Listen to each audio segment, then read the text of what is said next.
What's up, sports fans? It's your man D back. Speaking my sports talk. All right, everybody, check it out. Let me open up the panel right now. Uh, because we're gonna talk about this whole fucking everything that's going on around the YTBC, and it's not just the channels that we're familiar with, not just our channels, our circle. This is about uh, this is about everything going on in the YTBC. Silly ass beefs and what people consider beef, because what I'm doing and the path that I'm on, I don't consider it a beef. I consistently say I don't have beef, no beef with any of these cats, man. No one. And I think that things are getting misconstrued. And I'm really tired of being invited to live to talk about and hash these things out. I'm really just sick of the whole situation. And I'm going to put at least my perspective on this, on everything that's going on. And I'm going to make it plain to everybody in the Speak Your Mind Sports Talk family the path that I'm on. And let everyone else make their decision about everything. Because what I'm not going to do is waste. In the last 3 days, I feel like I've wasted about 16 hours talking about this whole Black Horseman situation when that's not really the path that I'm on. So I want to spend today's live, and I promise you guys, I'm going to spend today's live the last time that I'm going to explain or talk about anything. And whoever misses it, then unfortunate. But I'm not going to abandon the path that I'm on, because my path does not have to do with beef with any other YouTube channel or any subscriber. And my path does not have to do with me being angry or mad at anyone, because I'm not. I don't have beef with any of these guys, not Black Horseman, not He Knows His Sports, not Blue Blood, not BFTB, not Bruce Fane. But I am going to attack their content and the bullshit narratives and everything. But I have no beef. Okay. And it's just this constant request to come to this live and to come to this live and hash something out that I really don't believe is even there. I don't understand what I'm being asked, or Two Hands or anyone else is being asked to hash out. I'm just confused with the request. And this is a conversation that we're having time and time again on many different channels that I think is pointless. I think it's pointless to continue having this. So this is going to be the last conversation that I'm going to have. Yes, I'm still going to go at channels. Yes, I'm still going to do my You Idiot videos. I got one coming out today, tomorrow, the next day. I already have them planned.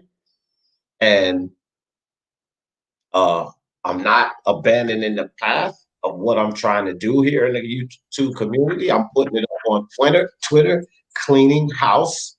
This is my plan, to clean house in the YouTube community, and that's it. It's no personal attacks on anyone or any of that. But I just really wish to put out my agenda and where my mindset is. What everybody else is thinking and what they're doing is their problem. But at least for the Speak Your Mind Sports Talk family and everyone who likes to see her and come enjoy the lives or the videos for whatever reason, I'm just letting you guys know the path that I'm taking. What's up, Brian? So with that being said, first thing I want to hold on, guys.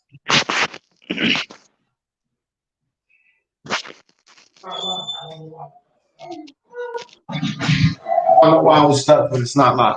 All right, so sorry about that, guys. So here's the thing, because there's been a tremendous amount of back and forth. People feel like they're choosing sides and this, that, and the third. And I just want to say it like this, man.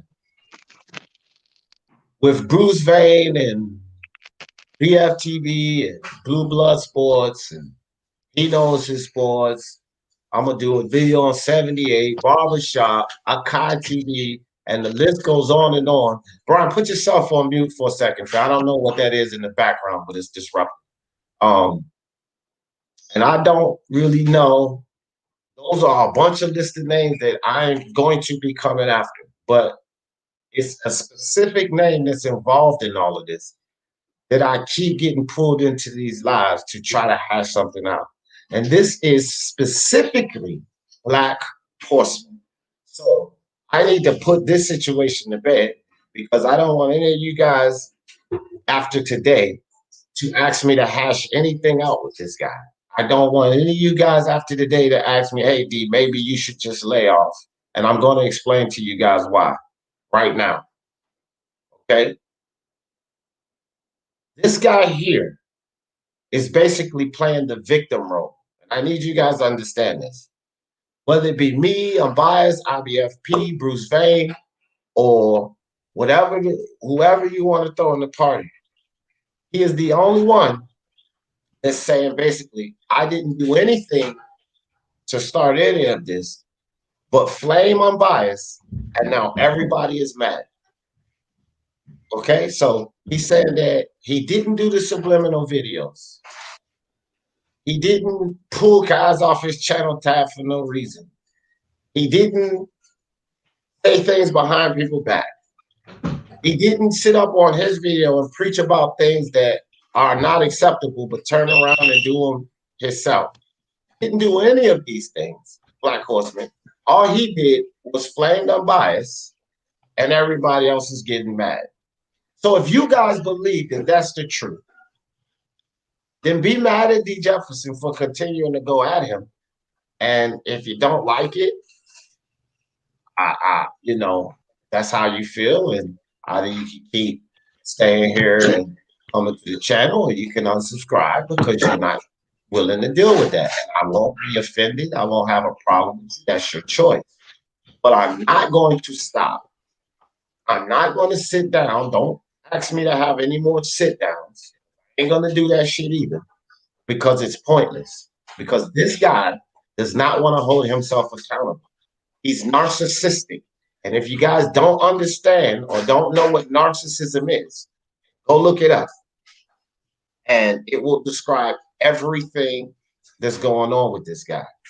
First and foremost, with narcissism, there is an extreme lack of accountability, self-accountability. It's always, and empathy as well. It's always someone else's fault. It's always what they did to me. It's always, I was just trying to help everybody out, be the big man, and everyone is attacking me. That's narcissism, guys. Okay? And this is basically what this guy is on.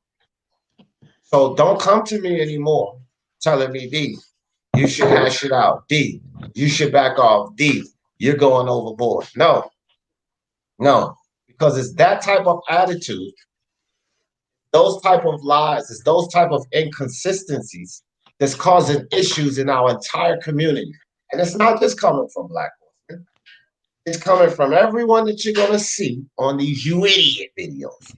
Coincidentally, I don't have Black Horsemen on not one of the You Idiot videos, and they're 4 out already. And they're going to be coming out every single day. See? So this is an open panel because if anyone disagrees, the angle that I'm coming from, if anyone don't appreciate or don't want to be here anymore, because this is the angle that I'm going to approach, I'm going to continue to do You Idiot videos. And if anyone feels some kind of way because I'm not going to loosen up on Black Horseman, I'm sorry. That's just the way you feel about it. But I'm not going to abandon this path. I need everybody to fucking know that shit. I'm going to flame this dude until I can't flame his ass. Oh, I'm going to bury this motherfucker until I cannot bury his ass no more. And the only thing I'm looking for is you to shut the fuck up about D. Jefferson or hold yourself accountable. But until he can do that, he's going to get this flame. And if y'all don't like that shit, there is a button that you can hit that says unsubscribe. And I'll be totally cool with that shit, man.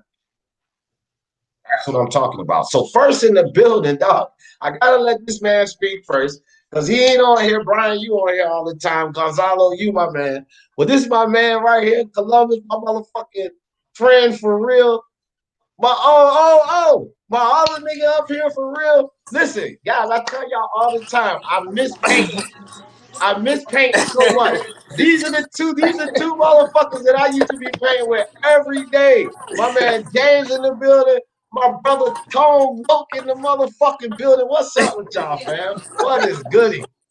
What's up with you, man? Saying, bro, you know, just doing what I do. Sitting here Yeah, I talking see, shit. man. We sitting down here having a little lunch, man. I seen you come live. I'm like, let me click in and see what he talking about today, man. Man, Hot in the bro, it's booth a right now. whole bunch of silly ass what they call YouTube beef. Like y'all really know, we know what beef is, right? I ain't Yeah. beefing with none of these goddamn coward ass niggas behind the goddamn keyboard. Ain't no motherfucking beef. That's some Right, you fucking got a lot internet of varsity opinionated bullshit. people, huh? Right. So they like, oh D, you beefing with this guy? I'm not beefing with none of these motherfuckers. I'm like Biggie Small. What's beef? Beef is when your moms ain't safe in the streets. Beef is when Yeah. I see you guaranteed to be in ICU, and you can't do that behind a keyboard. So like, fuck all of that. You know what I mean? Man, you know That's you where got I'm at with all it. type of keyboard gangsters, man, these days. Fucking Internet internet thugs. gangsters, internet fucking thugs. And I tell you guys something about my old ass, because I got a lot of people say, "Oh, D, your old ass." Well, these two guys can attest to this right here. This shit just happened not too long ago, right? This is maybe a year or two ago. So when we were painting, it was this little motherfucker that was painting with us. That said, I'm gonna go in this office, and if D don't fucking say what I'm gonna swing on him. So the little motherfucker tried to swing on me, had He to back. deuce his motherfucking ass up. He Right or back. wrong, right or wrong, fellas. Right. You Right, right. you right. He You Had right. back. to deuce his motherfucking ass up, right? He came out of the goddamn office leaking and everything, but he was gonna swing on me. So I'm trying to tell you guys, ain't nothing pussy over here, man. Nothing pussy over this way. Like I got two witnesses for y'all right now. I gets down if I have to, but I would rather not do none of that shit. So all of this shit that y'all call the internet beef, that shit ain't no beef to me because I lump you the fuck up if I have to lump you the fuck up. And I can't do it through no fucking keyboard, man. I can't. Show, man. You better stop letting them cats get you out your character, Oh man. You good. no. Y'all know me, power of the fucking mind. I laughs at this shit. I laughs at this shit because it's fake to me. It ain't no beef. My motherfuckers Kyle talking about some beef. Come see me if you want some real beef. And my nigga Tone Low, my nigga James right here, they'll tell you right now. I'll oblige. I'm like Doc Holliday. I'm your Huckleberry. Bring that shit. Huh? You Right? wild nigga, What you D. got going on over there, man? We gonna have to pull down on you, man. Hey man, you know, y'all come through. Blaze up with a nigga. You know what I mean? I'm supposed to been gonna see my dude Tone Low. But these motherfuckers will tell you right now, I'm always talking to them. That's why I ain't came and Nothing seen wrong you, with bro. it. Hey, bro, you getting that money, bro. Head of your business, you heard me? That's For what it sure. is, dog. I'm You glad to know? see y'all fellas, man. I ain't even gonna lie. I'm glad to I see ain't you, bro. I heard your voice. I'm like, that's my nigga. What's going on? just doing my thing, homie. Hey, Hey, man. They Tone funny. James, my wife said bring y'all wives when y'all come too. For Yeah. sure, for sure. You gotta send me the address, man. You were supposed to send it to me. Yeah, I got you. I got You had me pulling up over at the old house. you. Hey, that whole block The whole ghost, block, bro. bro. It's a ghost town over there now. Yeah, don't nobody live over that neighborhood. Man. Heck yeah, man. They let us in Wendy's for the first time to eat. Oh yeah, I see. I We was up here telling on lunch, everybody man. online, like, cause a lot of people around, they were already open up, right? But we won't. Like Nah, Columbus won't. They just this the starting only to do that Wendy's shit. though. This the only Wendy's. We bought Newark. And we buy Newark. We buy Newark. Damn, that's crazy, fam. Yeah, we buy Newark. When you coming back to paint? When pigs fly, I thought you was back, man. Where's Newark? New Jersey? Nah, Columbus, Ohio. Newark, Ohio. Oh, Columbus, Ohio. We Oh, doing Oh, a fire. daytime Newark, over there. Ohio. You guys Yeah, have. yeah. Yeah, we doing a fire station down here. Oh, that's Ah, nice. getting them big bucks. I know Yeah, what man. that means. That's why I thought you was supposed to be here, man. Yeah, I know So that's probably what our boys saying. Cause you gonna be off there. Yeah, Yeah, Loke just put me up on game. I thought we was at something else. Loke said 39. I thought it was 25. It went up to man. 39 now. Woo. Tone Loc know this. Tone Loc know this about D. If I'm really coming to paint, Tone to know I'm coming to paint. But if you hear something from that dude talk about D gonna be out there, it's a bullshit lie. I'm gonna be right here on this motherfucking computer, kicking it with the Speak Your Mind Sports Talk family, dog.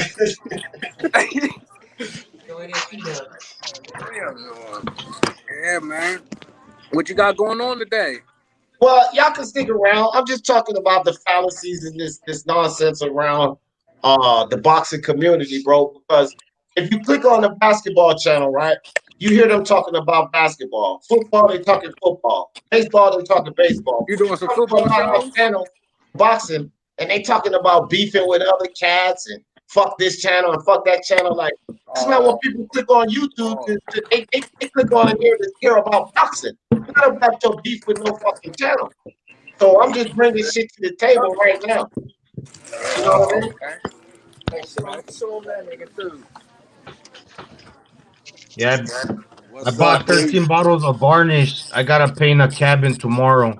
Gonzalo. 13 bottles of varnish, and I bought 3 gallons of Jeremiah, paint. What's up, dude? what's up, Jeremiah? Got the Damn, I gang miss up. y'all boys, man. I miss the fuck out y'all boys, man. Man, you already know, man. The love is the same, man. That's The what's love up, is the man. same, man. We out here. I just came back today. I just came today because I was over Larry's house yesterday. His son had a birthday, and he told me about this P Dub. I Right, was like, right. take the P Dub. The P Dubs they ain't 25 no more. They 39. 39? Woo wee! That's why I said, Y'all D. boys eating good out that motherfucker, That's why I dog. said that's it. Yeah, you know how they some days he be like you gotta leave at 3. Nah, bro, we staying out here about 5 or 6. Oh yeah, that's how it was at my fire station. You remember? I left Yeah, when I felt like fucking leaving. God yeah. damn it. This one big. This one big too down here. It's stupid big, man. It's bigger than the one I did. Yeah, it's way bigger than that one. Oh wow. Y'all Yeah, gonna be out there for a minute then. yeah. I thought Let a nigga hold something. that's why I thought you was coming out here, man. No. I don't know, man. I might muster up the energy just to get on for one day and fuck with y'all, Yeah, I'm man. gonna be out here just for this week, man. I got a lot of stuff going on. I ain't had nothing going on this week, so I just came out here. That's what's up, man. Let me jump on this. Let me jump on this Man, topic, go man. ahead, man. We gonna link you up, man. Send me the All right, address. all right, I got you. I'm gonna send it. All right. All right, fellas. All right, guys. That was my paint crew. Those the boys I used to be out in the field with, doing the paint and shit. They still on the job, man. I really wish I could be back out there, but I done told y'all the story 100 times, man. I got sick and I just can't do it physically no more. But I used to love the paint, and that was my fellas right there, man. Like, you know what I mean? They still getting their money doing their thing. So, Oh, they only much pay respect to those $39 guys. an hour. 39 an hour. Went up from 37.50, no, from 35. No, it went from 25, and then right before I left, it was 37.50. Now they're getting 39 an hour. So, because if I would do like sub jobs or something like that, or I would do the prevailing wage, the PL work. So my checks were no less than like $1,480 a week, no less than that, right? So Wow. they're getting more than that now because they're at $39 an hour. You know what I mean? So that's the type of money I used to make. You know what I mean? So I bought some varnish today. I bought 13 bottles of varnish, and you gonna stay in the deck? it's called the Kubo. It's here in the Philippines. It's basically like a little room, like a little cabin, but it's with bamboo sticks, Right, double right, walls. So right. I put some plywood, and then on the outside, you break the bamboo into like these long sticks, stick by stick. You Yeah. start framing the outside. So I'm gonna varnish it with some maple varnish. About like 13 of these bottles. What you using to apply it? Um, the roller. Get you a if you can go get you a wide whisk brush. It's really wide. It's a 4-inch brush. It's called a 4-inch brush, right? And Okay. it has black bristles on it. Go to your paint store and get you that 4-inch brush, right? And apply it with that. It'll come out much better. Trust me. Okay, I will. I will. I will. Thanks, D. No doubt. Awesome. All right, guys. So check this out though. Let's get on to the topic though. The YouTube beefs and how it's fucking up our community. And I'll start off here. First and foremost is like what I was explaining to my guys, my fellas there that I used to paint with. Uh, People don't come to our channels to hear about problems with everyone else. They come to our channels to hear about boxing. They come to our channels. A lot of people come to our channels to learn about what's going on in boxing. They don't come to hear about fuck Black Horseman, fuck Bruce Wayne, fuck D. Jefferson, fuck Cotto. They don't come to hear that. They come to hear about boxing. And so, simply put, the beefs is just one thing that's tearing up our community. But another thing that's tearing up our community, and which I'm on a path on, right? And I think some people are getting it twisted, is the false narratives, the fake, the fake shit. You know what I mean? That's tearing up our community as well. Because everybody ain't like D. Jefferson. Everybody can't get into a heated debate and then come back the next day and everything's all good and all love. Jedi came on my panel one day and he started going off on somebody. And I was like, Jedi, I don't really care. I don't want to do that. And Jedi was like, all right. Well, I'm just going to respectfully leave. I'm going to say my piece and I'm going to respectfully leave because I'm not going to allow anybody to just say what the fuck they want. And then so Jedi said his piece. He left off the live. Later that night, I was on his live and it was no fucking problems. And that's the way it should be as men. But for some reason, people preach that that's how they want to carry it, but they can't. You have a heated debate with them, you win the debate, now they got a problem with you. Dog, it's just a boxing debate. Sometimes you're wrong, sometimes you're right. Why we gotta be beefing now? See, that's an issue in this community. If you know as a man you can't have a reasonable debate and not have any emotions behind it, don't sit up on your live talking about we should be able to have a reasonable debate without emotions being attached. Because I like, okay, I'm cool with that. But then I turn around and you're not. And that's a problem in this community. So whichever Jedi, speak on it. Hey, what's going on, my bro? Thank you for having me. Peace to everybody on the panel, in the chat, no doubt. Earlier I was just there spectating. I had a problem with the way a certain uploader was going and stuff. With their channel and everything. Basically, that's what I'm about. You're about, and most of everybody here, where we don't like, where you lead us into one direction, right, and then it's going another. So, I get pulled in and accused of something, and me as a man, I'm just like, yo, can you explain exactly what I'm being accused of here? Now, that person that accused me, the accuser, couldn't even pull out what I did. And I'm just like, yo, just say exactly what I did, and I'll apologize for it. You know what I mean?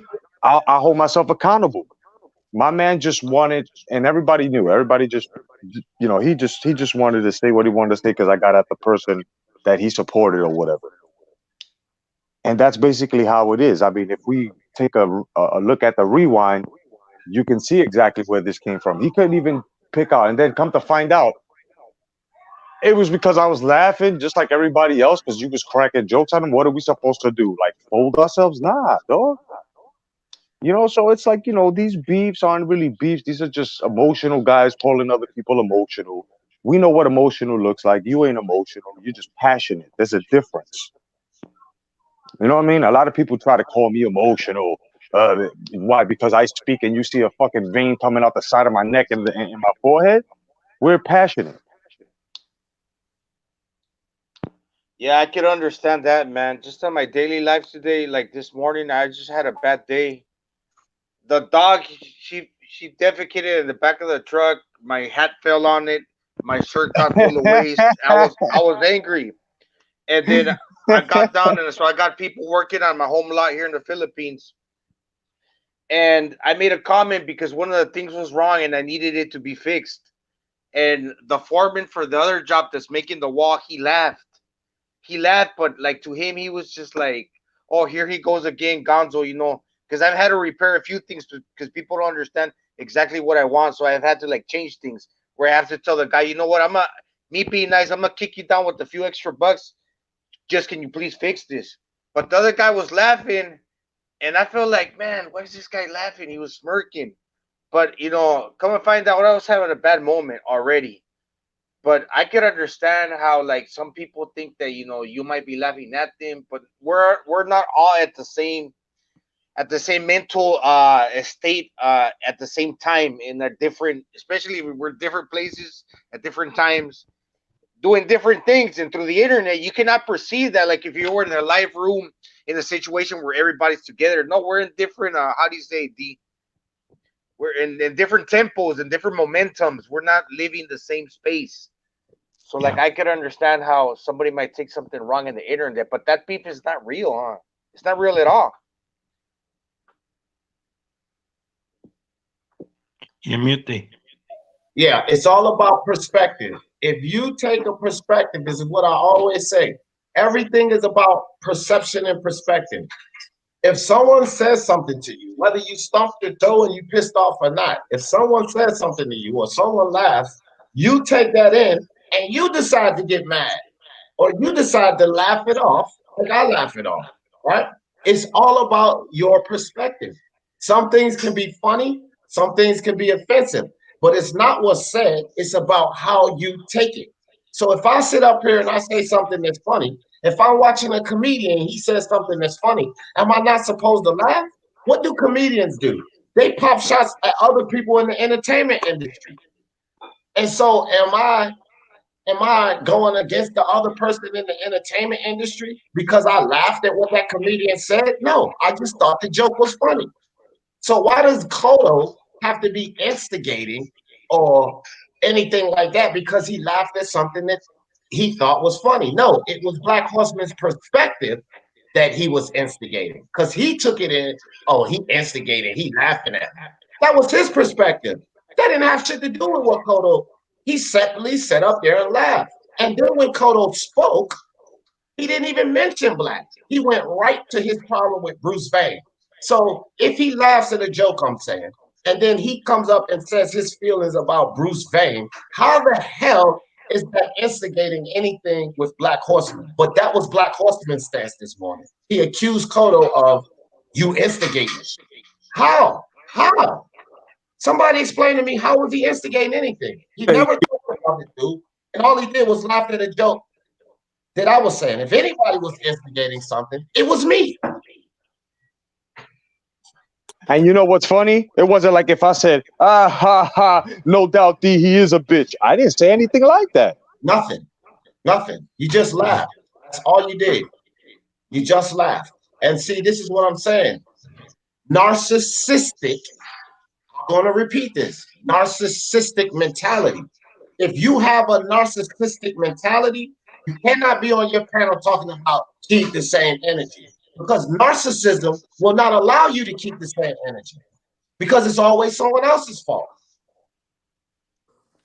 It's a Exactly. contradictory in itself. You cannot be a narcissistic person demanding that everybody keeps the same energy. It don't fucking work that way. Exactly. That's why I told him, yo, how is it you trying to hold me accountable for something that I don't even know that I've done, and you can't even break down what I did, And I think the reason why he was stalling was because when he finally cracked and he said what it was silly. It was minute. You That shit laughed was, at me. You laughed at me. bro.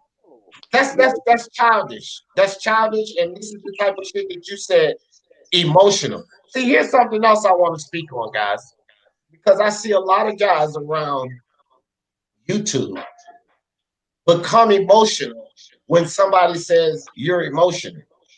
The only thing that I do is just point back out to them how no, you're the one who's being emotional. So you can tell me I'm emotional. You can make that claim. But just because you say you're getting emotional, that doesn't mean I'm getting emotional. But if you're telling me you getting emotional, but then somebody comes on your panel and y'all talking boxing, I'm biased, right? You sit up there like you always causing everybody for being emotional. Then unbiased comes and gets on your panel. It starts off just boxing, and then you start calling him a bitch ass nigga, a whole ass nigga, fuck you. That's why I don't fuck with you. It seems like you just got emotional. Because everybody was just talking boxing, and you just got emotional. But Yep. your stance on the UGC is we need to be able to have debates and not get emotional. You just contradicted yourself. And everybody wants to go around saying, D, maybe you should calm down. Mr. Two Hands, maybe you should come to the table and talk peace. But nobody wants to say, Black, you kind of contradicting yourself. See? Yeah, I never want to get to the point where I'm having to call somebody out and I'm getting serious to where I got something against somebody, because that's not, that would like make me I have to think, if I ever have in the past, I have to check myself, because that's not a cool thing. I don't even like fully understand it, how that works on the YouTube. It's not Yeah. real. Because it's in the mind, Gonzalo. It's not How you. to better myself in In the that, you know, mind. because it's all like a learning process for everybody, right? On this YouTube thing, also, like not to become like that. Hey, Yep. Kodo Yep. and Hey, D, I go here pretty soon, so I'm gonna say this real fast.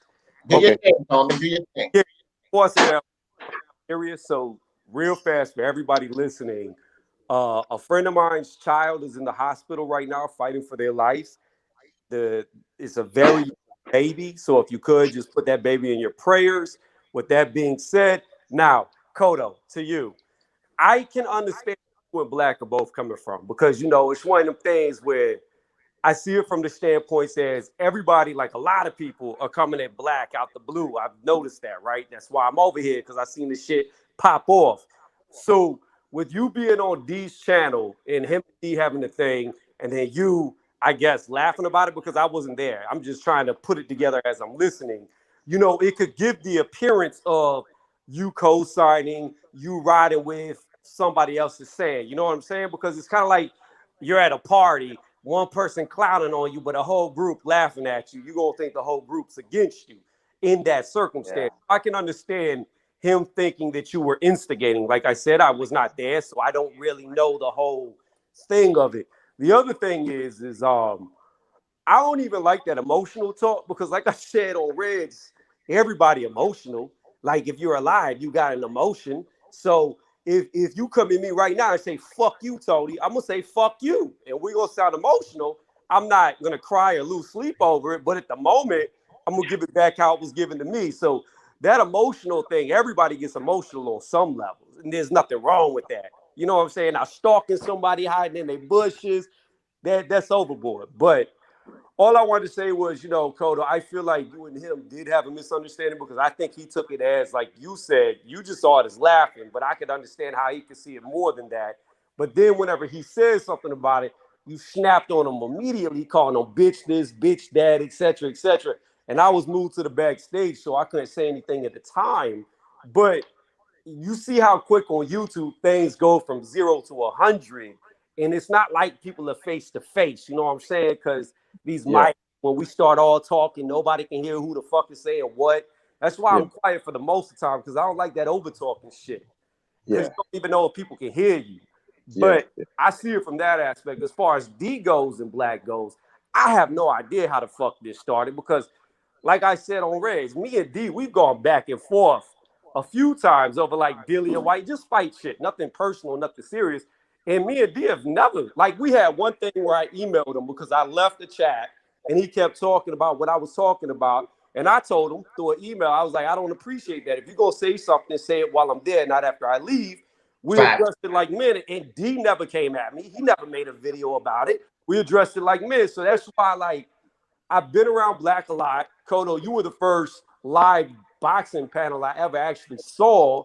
And then me and D's interaction, I've never seen these tendencies in none of y'all. So that's what I'm saying. I don't know where all this is coming from, because I don't go to channels that I think people are bitches, people are or crybabies, emotional, this, that, and that. You know what I'm saying? So I go to all y'all's channels. So I don't know what I missed, where the disconnect is, but something happened. I personally don't think any of y'all are big. Oh, no doubt. He'll tell you. Hold on. Because I want to respond to Tony on one thing, and I'm gonna let you rock. Well, actually, on two things. The conversation Tony and I had behind the scenes after our Dillian White Tyson Fury thing, and when Tony did come to me about that, and I'm pretty sure Tony can back me up on this. I told Tony, I was like, all right, fam, I can respect that. And it was just that simple. Yeah, that was the end of it. That was the end of it, because respect begets respect. You understand what I'm saying? If Tony said, look, D, I got a problem with you doing that, you shouldn't defend that. Trying to say, nah, fuck that, nigga, because I'm going to talk about what I want to talk about. You don't like it, da, da, da, da. No, you should say, you know what? You got a point there. I can respect that. Won't happen again. Leave it the fuck alone. And that's how me and Tony carried that shit, and we good. All right. Now, the second thing I wanted to talk about with what you said, Tony, when you like, if all of these people are coming at you and you see somebody go on the live and laugh, then you might think that they're taking that side. But the key word is you might think. Perspective.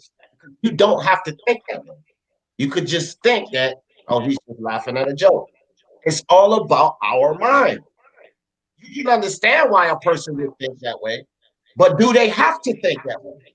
Because Boxing Monster, Brown Gone One, I Buy Houses, Samuel Shaw, and countless amount of people come in here and they fucking roast me in the chat every day. And what do? Y'all fools crazy. Yo, but you think there's a difference, D? Hold on, Gonzalo, hold on. I didn't take what they said as offense. I didn't take what they said as something to get mad at. I laugh at it. I have fun with these guys. And guess what? They have fun doing it. And they keep coming and roasting me because I actually appreciate that. Sometimes things get too out of hand. And when Boxing Monster drops something that can make me laugh, or I Buy Houses, it automatically eliminates that, because you cannot genuinely laugh if you're mad. It'll be a fake laugh. And people know when you're faking. But at the very moment that you're genuinely laughing, that's a positive emotion. And just like Tony said, we all have emotions. But I think for the most part, I show positive emotions, no?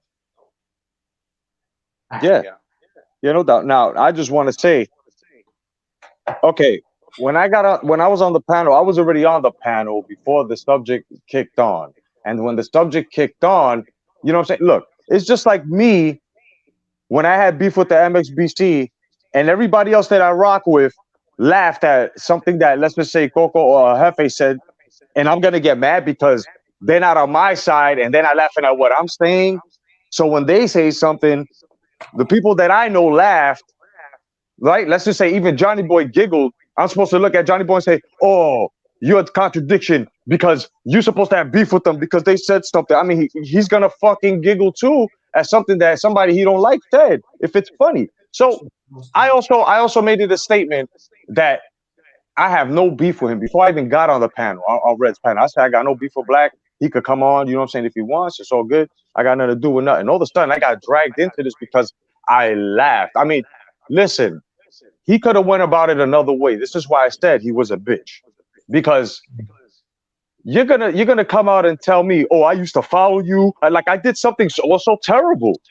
So when I told him before he even brought out that I laughed at him, I kept saying, that's why I got frustrated. I'm like, yo, tell me what I've done so I can hold myself accountable. Ask D, ask everybody. He kept alluding. You know why? Because he knew that if he came out and said, because you laughed at me, like if we in some Stephen King Curry shit, they're going to laugh at you. Like, come on, bro.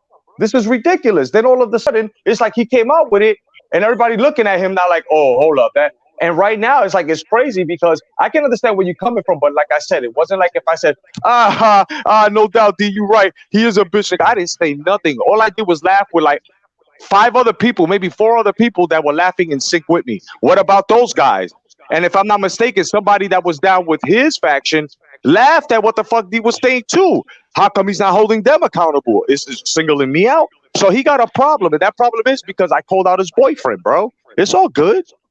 He might also maybe Jedi is like, so if somebody looks up to you, but then you kind of like disregard them and what's perceived from him from his side that was like a laugh, he might feel offended. I don't know. I'm just assuming that's how some people may feel if they look up to you. Hold on. I'm gonna say this and then I gotta go, Jay, to respond back to both y'all. But yeah, D is 1,000% correct. Whenever I told him what I didn't like about talking after I'm gone, he was like, cool, I won't do it anymore. He never did it again, hasn't done it to this date. So that's respectable because it's the internet. It's not like I can run up on D or he can run up on me and I can physically stop him.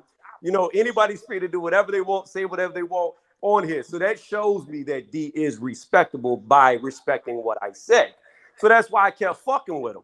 So as far as you go, Kodo, it's kind of like what Buddy said. I'm gonna piggyback off of. You know, if Black looked at you like, yo, I'm down with you, you're down with me, or he looks up to you or thought you looked up to him, and as he was saying, you laughed at him, he could have felt offended by that instead of, you know, being like, nah, I want to be neutral, I don't want to be in it. I kind of snickered when you just made the boyfriend comment, but at the same time, that's kind of like taking a shot at the man right there as you're finishing your statement saying Bruce Banner's his boyfriend. You see what I'm saying? That's a shot taken. So again, they are jokes, but when almost you have like a wave of people coming at you, now all of a sudden you're going to look at everybody as an adversary because you got a bunch of people attacking you from left, right, forward, backwards. So you don't know who's friendly. So any little thing in a situation like that will make somebody look like an enemy, whether it was innocent or not. You see what I'm saying?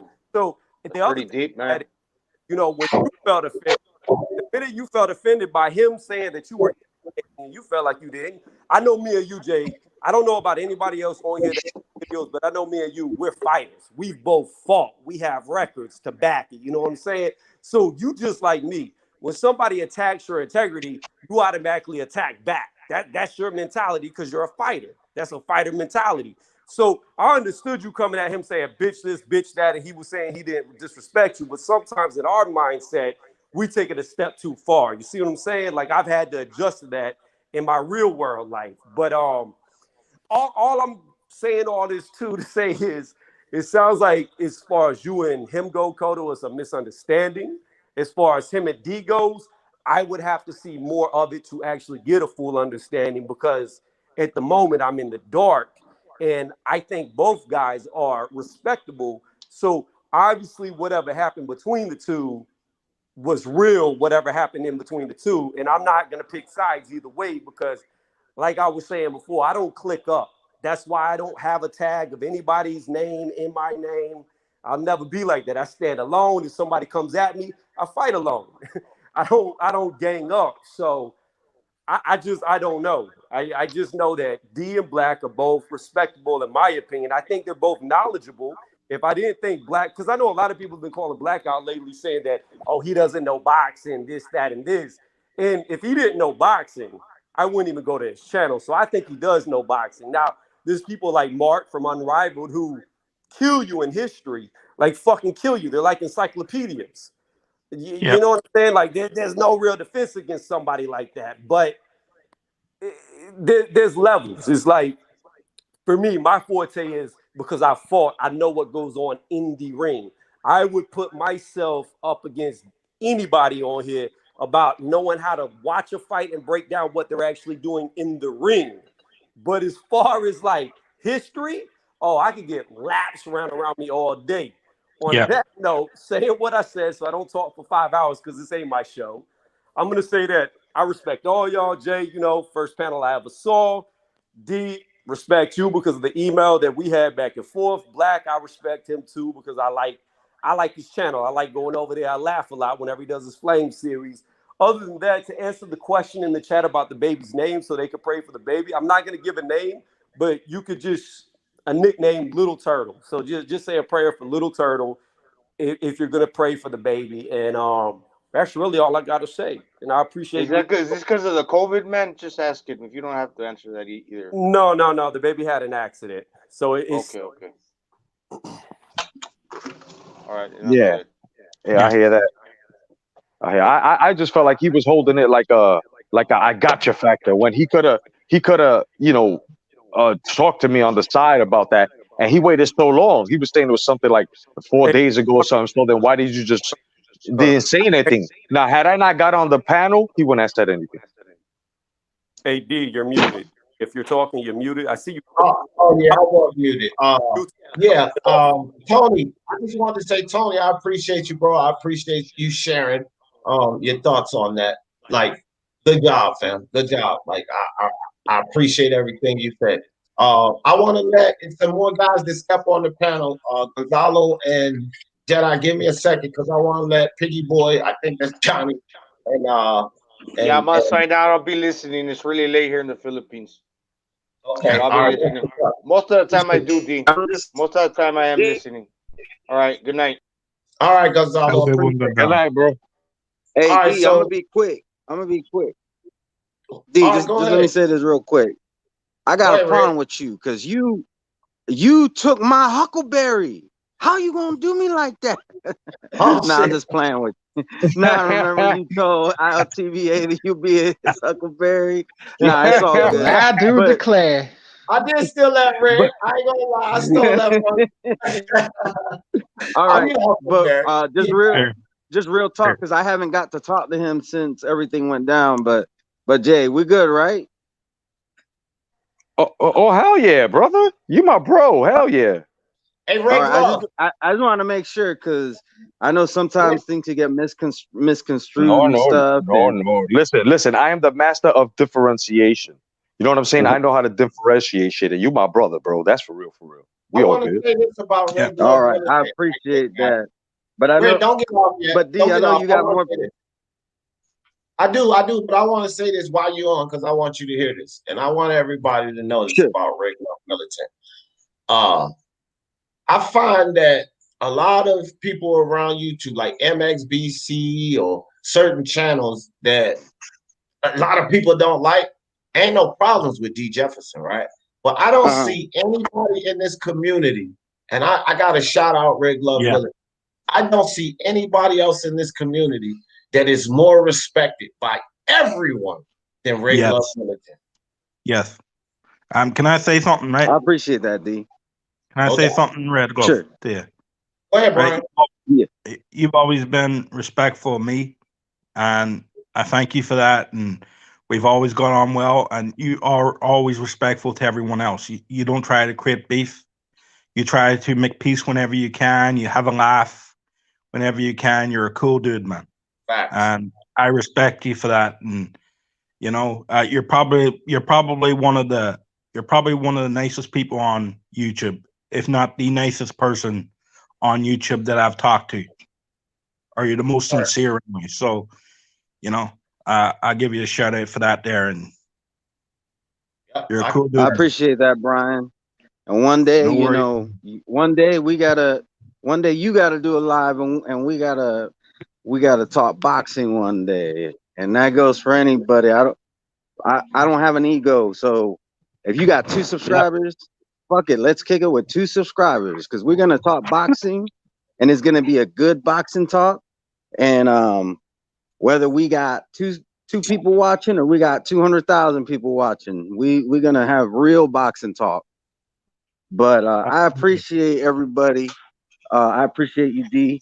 I wasn't sure how you gonna take what I was saying about the Huckleberry thing. Because you know what? But I know you got more. No, I just want to tell you this. That's my fucking favorite. One of my favorite movies too, dog. Tombstone. And Doc Holliday is my favorite character in that fucking movie, dog. That's what's up. That's a great fucking movie. I might. That's a great movie. After your live, I might go watch it. Yeah, yeah, that's All one of right, but my I know you favorite. got more people trying to come on, so I'm gonna jump off. But y'all keep up the good boxing talk. I'll be in the chat. All right, fam. Appreciate you, Red. No My doubt, man, man. Mark, let's get it. I want you to get in on this, Mark. You got the floor, fam. No, I'm good. I'm good. Let Piggy Boy go. I want to know who that is. All right, Piggy Boy, you up? Yeah, first of all, since Mark is here, I want to ask him something. Mark, are you the police of YouTube boxing? Because last time when I was on your channel, you was trying to put on something like, you know, what I said on a different channel. Like, what's that to do with you? I want to know that. I felt threatened by that, to be honest, saying that you wanted to kill all white people. How you feel threatened when I said about Well, Americans? Well, the color of my skin. But Brian, let me say something. I personally would like to just say that if you want to come onto my live stream and you say something like that anywhere else, and you then want to go and talk when there are multiple white people from all over the world who come on and watch my channel, that's when it involves you. Yeah, but the thing is, though, I never said it on your channel. It was to do with a different channel. So you're basically getting involved with something that's not your business. That got sent to me by white American people, saying that I probably shouldn't have you on my channel due to the way you disrespect everybody else. So basically, you're policing YouTube now, in terms of I'm boxing. policing Is that what you do now? Well, that's my channel, isn't it? You came onto my channel. I asked you on my channel about it, didn't I? Yes, you did, but that was not on your channel. What being said, so I just feel like, you know, doesn't you're matter. trying to pick on me. That's what you're trying to do. You know what I mean? You can try and re-victimize this whatever way you want to. At the end of the day, you said you want to kill all white Americans. Yeah. Look, guys, you can't walk away from that. Let me jump in this right quick. Let me jump in the middle of this right quick, because I'm glad you guys brought this to the table. This is the type of stuff that this live is about. Okay. I want to jump in the middle of this. Pete, I want you to understand click that link, bro. Whoever that is, put yourself on. I didn't even know I clicked that link, bro. Okay, that's Phil. Shit, bro. I didn't even know I clicked. Hold on for a second. I'm gonna have to put Phil backstage because that dude does not. Phil, I'm not kicking you out. Just hold on for a second. Because Phil cannot stop, dog. Okay. I need you guys to understand this right quick. Beatboxing. If you say something anywhere that is disrespectful or offensive to anyone else, and then Mark says what he says on his channel, it's not him policing YouTube, it's him policing his channel. So he's saying that what he doesn't appreciate or what he will not allow on his channel, because some of his subs were offended by it, and he doesn't necessarily take to those type of statements either. That's not policing YouTube, that's policing his channel and what he will allow on his channel. And me personally, Pete, I would do the same fucking thing, because I have a rule on this channel. If you were to ever say something like that on this channel, Pete, you would be removed and never able to come back again. But I didn't say that. I didn't say that on his channel, though. That's the point I'm trying to make. I understand what you're saying, but it offended people that comes to his channel. So he spoke on it, and he has every right to do that on his channel. It's not called policing YouTube. It's called giving your stance and what you will tolerate on your channel. He has every right to do that. Every right. Okay. That's cool. But the thing is, though, you know, like people like Johnny Boy, that's a well-known racist. He basically never pulled on him, but he just picks and chooses who to pick on. Hold on. Do you know what I'm getting at? Yeah, I know what you're getting at, people, but you're wrong, because he has, and I've heard him do it. Just because you haven't heard him do it doesn't mean he doesn't do it. But I've heard him get on Johnny Boy. Multiple times, actually hundreds of times. Earlier today, I want to say this. Earlier today, Pigeon called someone Bin Laden on my chat, and I removed them from the stream. Exactly. Come on, bro. Can you still hear me? Can you still hear me? That's true. Shut up, Phil. People are talking. Shut up. You'll get your moment in a minute. Don't worry. You'll get your moment in a minute. I put him backstage. Phil, I don't know what's wrong with Phil with that, bro. Like I'm gonna say this to P Boxing right now. You do this all the time. You try to twist things all the time. You said people are calling you pirate in my chat. I timed out nearly everybody in my chat when they started going at you. When you went at them, you thought you could get away with it too. You tried to say that I was talking about Tommy Robinson and I've never heard of him. And then I go and look up Tommy Robinson, and then all of a sudden I'm disgusted with what you tried to fucking put on my name. When you're out there saying you want to when you want to go out running around saying you want to kill all white Americans, and then you think you can just come onto any channel when you say stuff all around the place saying different things. My video I removed due to a warning strike from YouTube due to linking a video of a person being stabbed. It had nothing to do with Tommy Robinson. Genuinely, I've got little to no knowledge on politics in the UK. I know about Irish politics, and that's it, like in the Republic of Ireland, specifically Dublin, Desi Ellis and all those people. That's it. You was going in on people, but the thing is, though, you was only going in on the African guys that beat up that boy, but you didn't go in on the white boys that were beating up the other white boy as well. You just pick and choose what you do. Exactly, this is what you're doing again. I'm not trying to be victim here. I'm just saying how it is. I'm just saying how it is, and you don't like it. I'm gonna ask you a question. Tell me which white crime I spoke on or didn't speak on. Tell me which white crime I didn't speak on. You don't. That's the point. That's what I'm trying to say. On this particular issue, no, I'm asking you, in the Republic of Ireland, which white hate crime have I not spoken on? A white on black hate crime I have not spoken on. Name the one for me. I've never seen that. I've never seen you speaking about. The reason why you haven't seen it is there has been two. There has been two hate crimes in Ireland in the last 3 years, racially motivated. One was black and white, and the other one I didn't have a channel yet. And I spoke on the acid attacks. I spoke on them at home. Wait. So you're saying I didn't have a YouTube channel. I spoke on that stuff a long time ago. That was nothing to do with racism. That was nothing to do with racism. When those boys, you're muted. Yeah, I had to mute you, Pete. This ain't the MXBC. It's not free smoke. You have to be quiet while other people are talking. No cutting off here. Okay, so let Mark finish, and then I'll give you the floor. But we ain't doing this cutting shit off. Okay, so let him finish. He's talking about the Steven situation. Can't think of his last name, right? He's talking about this situation. Steven stabbed a white guy, a young mixed black and white guy from Ireland, stabbed another white boy, right? The situation I spoke on was specifically the text messages. The text messages of him and his friends that leaked, saying that they were going to run through white people all over Cork and they were going to rid Ireland of white. And I said that's wrong, and it is wrong. The acid attacks that took place when I wasn't on YouTube, which is the only other hate crime, right, on white on black, which also involved the white boy having acid thrown on him, but I thought that was disgusting too. But that was a situation over a girl. That wasn't a situation over race. Okay. You shouldn't talk on topics in my country that you don't know anything about, P, and then say that I'm being racist and picking and choosing. I think it's disgraceful what's going on. And then I come across a dude who goes and says the exact same shit. I want to kill all white people. That those people saying the texts and I'm hypocritical. That's redundant, stupid, racist, and fucking idiotic. Okay, look, guys, let me say this, Pete. Let me say this before you go.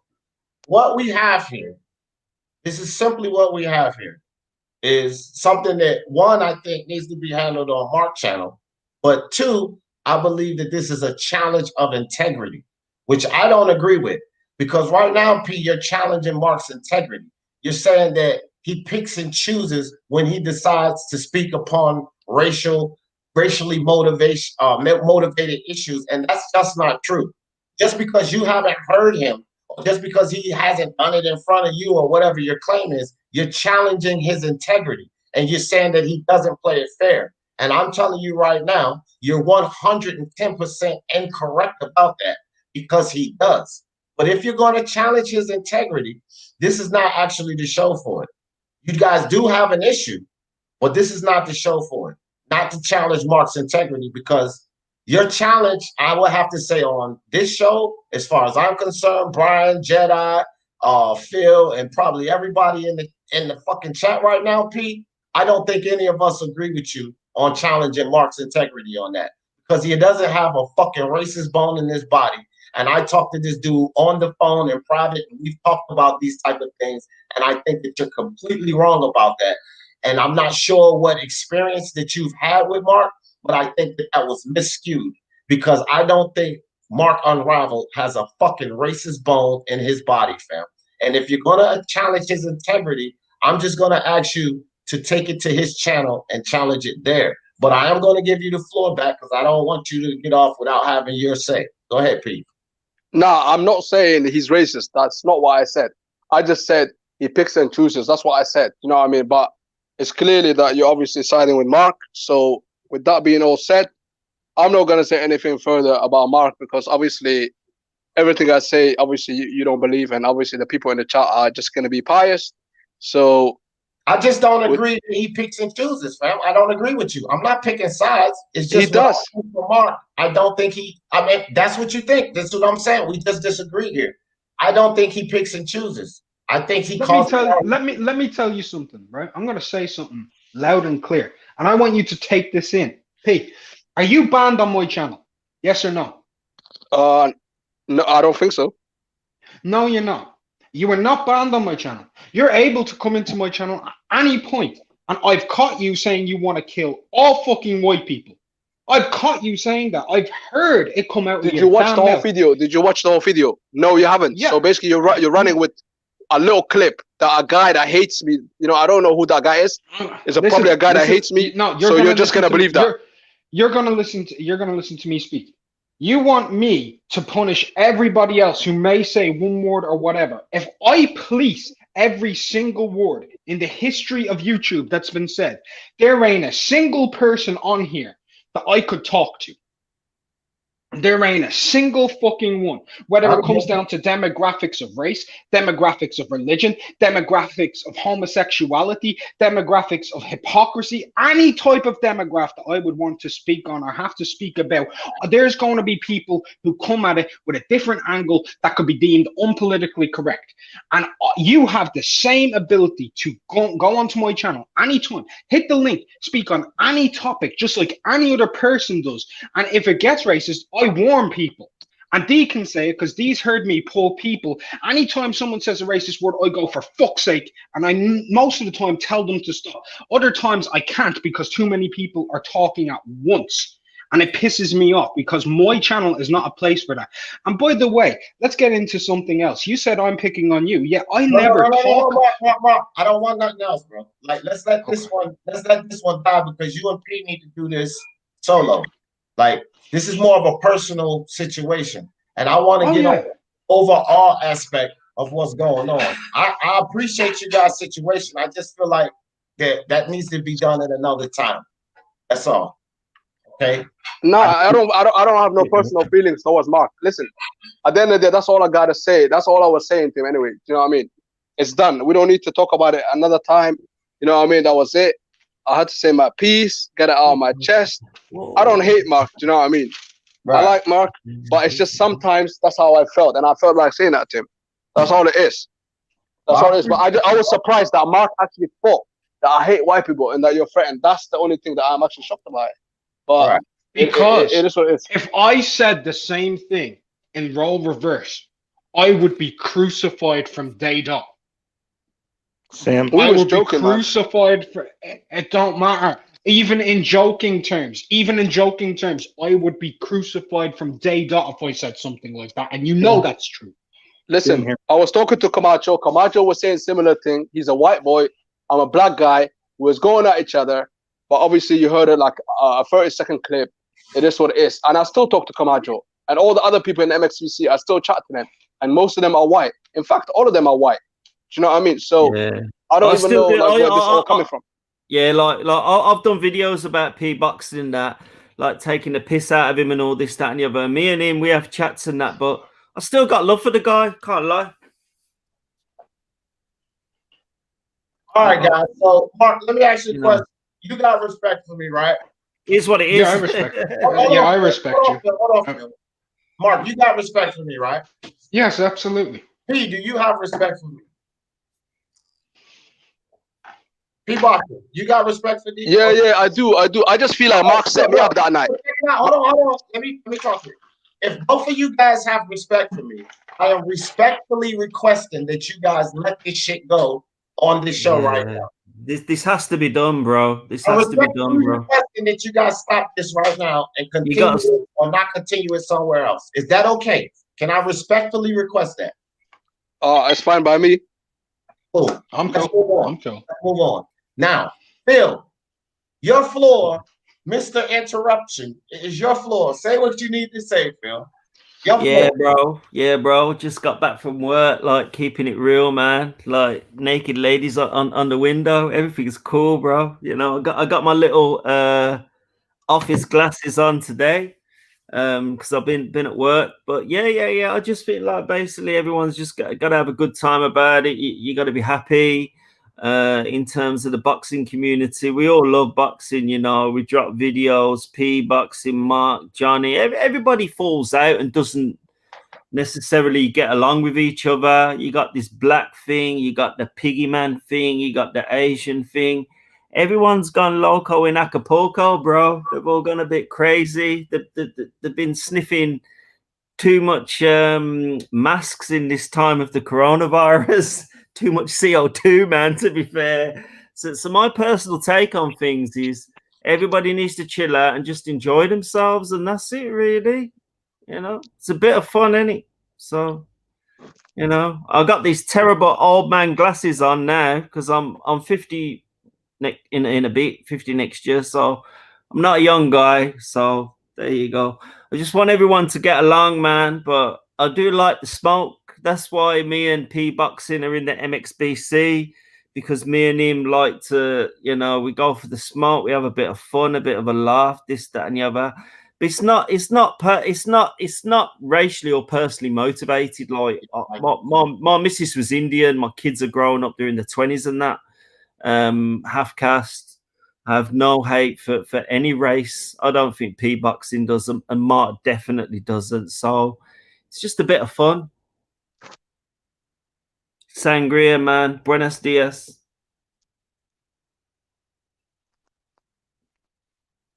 You want me to carry on? Still on the chat? No, I just wanted to make sure you was finished, Phil. That's all. Brian, I know you had something to say, Brian Harkin. Your floor, fam. Well, I forgot what I was going to say a long time ago, but no, in general, right? In general, I get the bit of the beef, and we're all men. We all have different characters, and we all might see things differently. And some people go off the handle very quickly. Some people are mentally in different spaces at different times. At one particular time, somebody just may not have a great day, and somebody may say something, and at that moment they might just snap. So who knows what anybody else is going through? But I think if you're going to come out with content, right, at least have fun with it. Yeah, definitely. But try to give informative information that reflects reality, not misleading or not your personal feelings on something. You know, yeah. There's a lot of that's true. There's a lot of people coming in who are casual boxing fans, and they come in and they listen to channels, and they think that, you know, if somebody's misleading with information, well, they think this is right, and they go on with that narrative, and that narrative continues, and that narrative continues to spread. When real boxing channels try to give honest opinions, not honest opinions, but reality opinions, like what is reality, like Teofimo. No, not Teofimo. We won't do that. TD. Okay. Leo Santa Cruz and Tank Davis. A lot of people think that fight will be competitive. It won't be. Devin Haney versus Gary Russell, the spat there, right? That Gary Russell can compete going up 2 weights when he's never thrown a punch at 130. when 135, when it's at 135 pounds, and Devin Haney looks like he could move up to 140 in the future and 147, where Gary Russell Jr. is maxed out probably at 130. You know, like that type of information. If you're a casual fan and you're going on saying it will be a competitive fight, well, that's misleading information.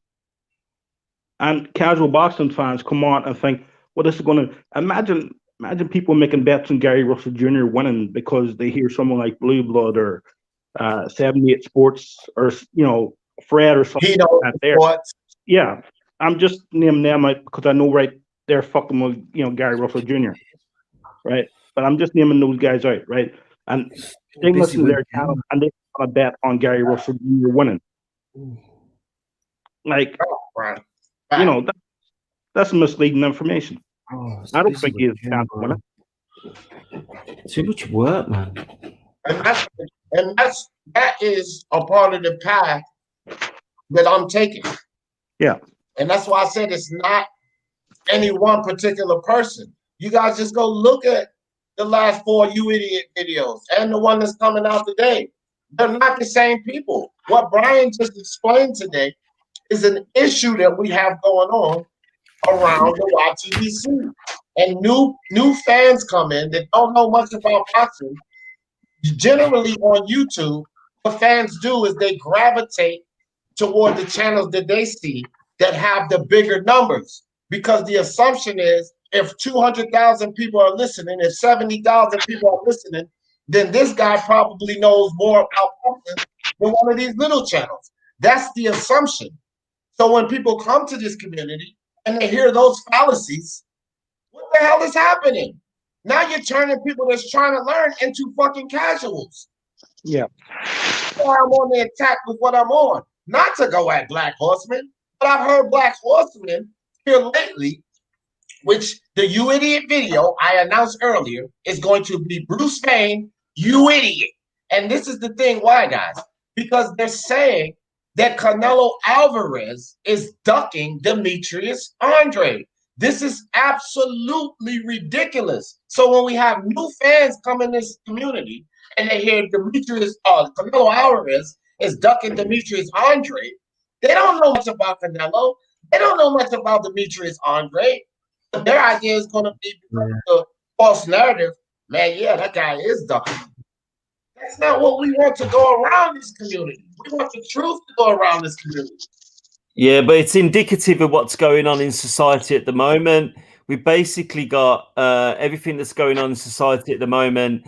It's like a shift between like red and blue, and then we've got like things going on racially, which are being ignited by like particular factions in whatever they're doing. I'm probably the best person that you could ever speak to about a lot of this. I did a master's degree in engineering nearly 30 years ago. I'm 50 years old. I got a master's in politics. I know everything that goes on with the manipulation of the media and the narrative. Everybody is what it is. It's a resource grab now. This planet is a small planet. It's 8,000 miles wide. It ain't that big. Everybody, it's going to get progressively worse to a resource grab until they actually do a universal thing where they're going to say everybody gets a universal income or universal wage. But they're exploiting the third world. Boxing is all a part of this. They're exploiting all these places. My cap, my top, trainers, what everybody wears. You're getting in your car. Everything is sort of geared on this small ball of a planet to take things to a level where 99% of the population control the narrative. Sorry, 1% of the population control the narrative. 99% is me, you, everybody else. There's billions of us knocking around for years. What needs to be done in boxing is boxing is one of those things which will actually carry on. It won't get destroyed. For the reason why it won't get destroyed, we're biological beings. Is written in the Bible It's written in the Quran. It's written in the Jewish religion. We're biological beings. We decay. We come from clay and we go back to clay. So basically, everything is geared on that 90-year orbit of a human being. You exist for 90 years. Everything you've got to do is within that time. And most people don't even live that. Some people are lucky to get to 10, 15, 20 years old. It's a sick world full of sick individuals. Some bad things happen. You can get knocked over by a bus. You can get cancer. You can get heart disease. I think every day I wake up is a blessing, absolute blessing that I wake up in the morning. And I've never discussed this online. I haven't even discussed this to my ex-wife. I was married to her for 20 odd years. Every day is a blessing, and we have to take it as such because, you know, we all have the mindset that we're going to live forever and stuff, but it ain't the fact, sadly. And I always look on life with a bit of a happy eye, a bit of a take the piss. I'm a take the piss type of geezer. I'm not really a serious guy. But I know exactly what's going on out there. I tell you, man. And the reason why you have to have a bit of never take things serious, because look at people like Manny Pacquiao, come from a very poor background. You know, these guys in the Philippines, they come from poor background, you know, and they live that life. They have all these Westerners, these pieces of shit going over there from the USA. You got all these white men pieces of shit going over there, fucking trying to do shit with their kids and shit like that. Our criminal justice system's rubbish. I've been in prison here. I've been banged up here for about 4 years in the past, and you get people like that are put in mainstream population. What needs to happen in the world, and I don't want to sound like I'm crawling up P-Box. Can you still hear me? I don't want to sound like I'm crawling up P-Boxing's ass, but I sort of agree with him in a way.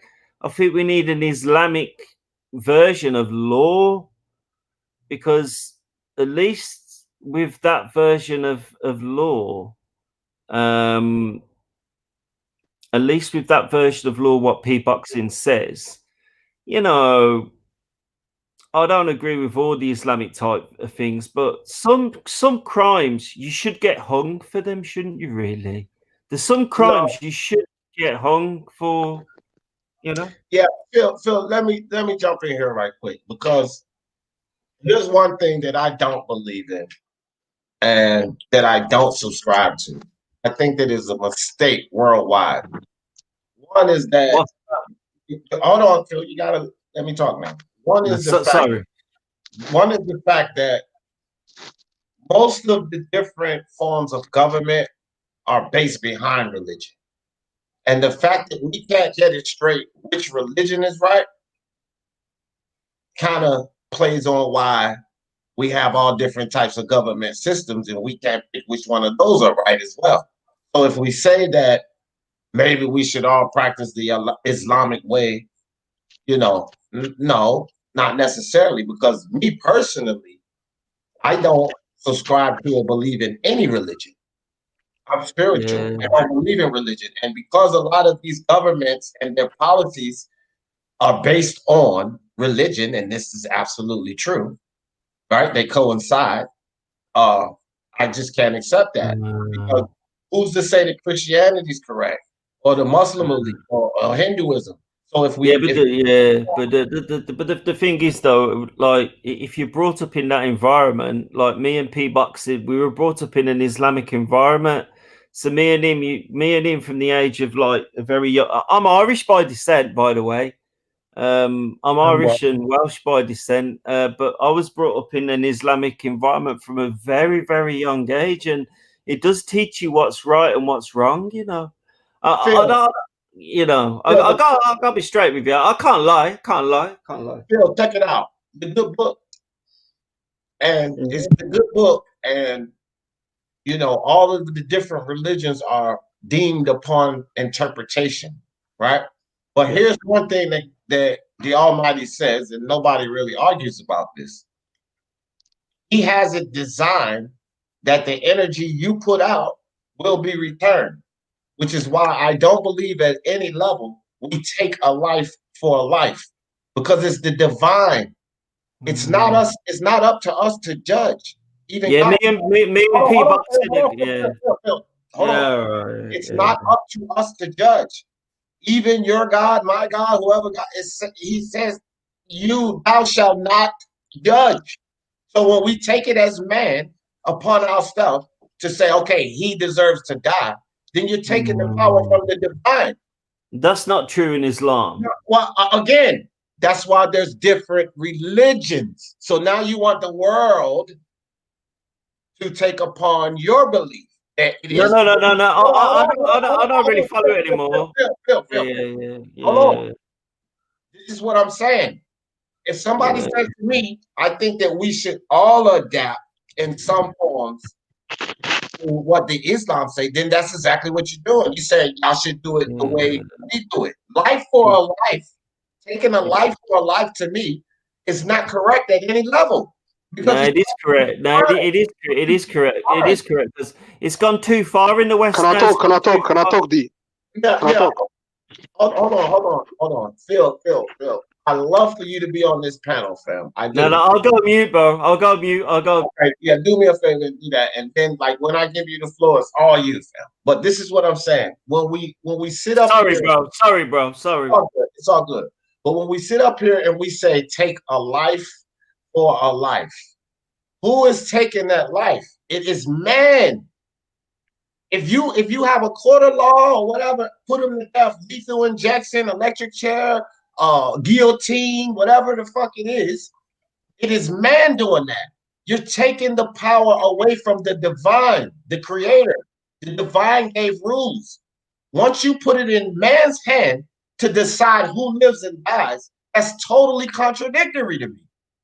Now, I'm not trying to get you to go along with what I'm saying or even agree with what I'm saying. I'm just letting you know that that may be your perspective, but that is a perspective that you cannot push on the rest of the world, because many other religions and many other beliefs say that it is not right for man to take another man's life. It is simply not right. The divine does not tell us, okay, you have the power to judge a man and decide whether he lives or dies. I don't care what book you show me. You show me where God says that man has the power to decide who lives or dies. I don't see that in any book. Go ahead, Pete. I just want to say, I don't want to talk about the subject too long about it. I just want to say, pitching, that's not correct.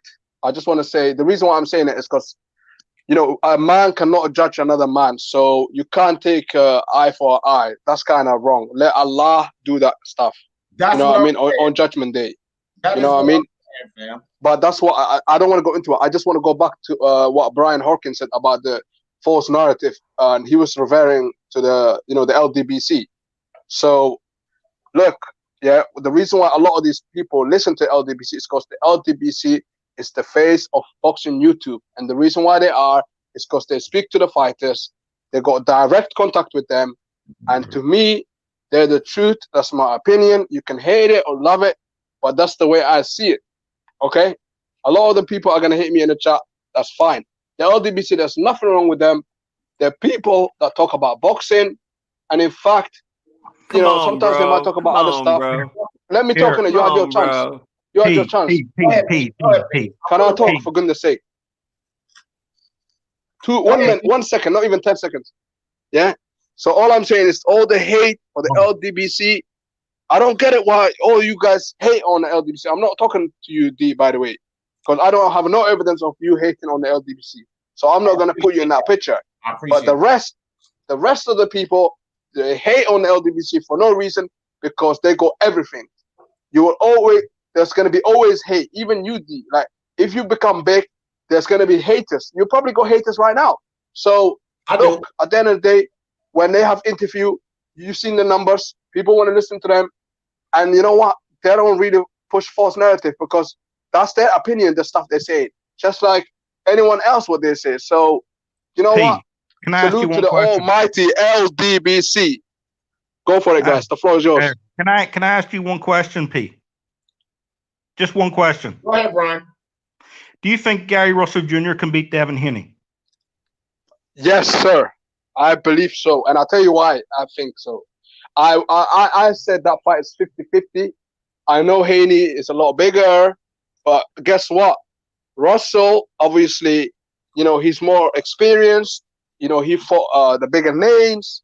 I know you guys don't think so, that he's gonna beat him, but to me, he's more hungrier. He has something to prove.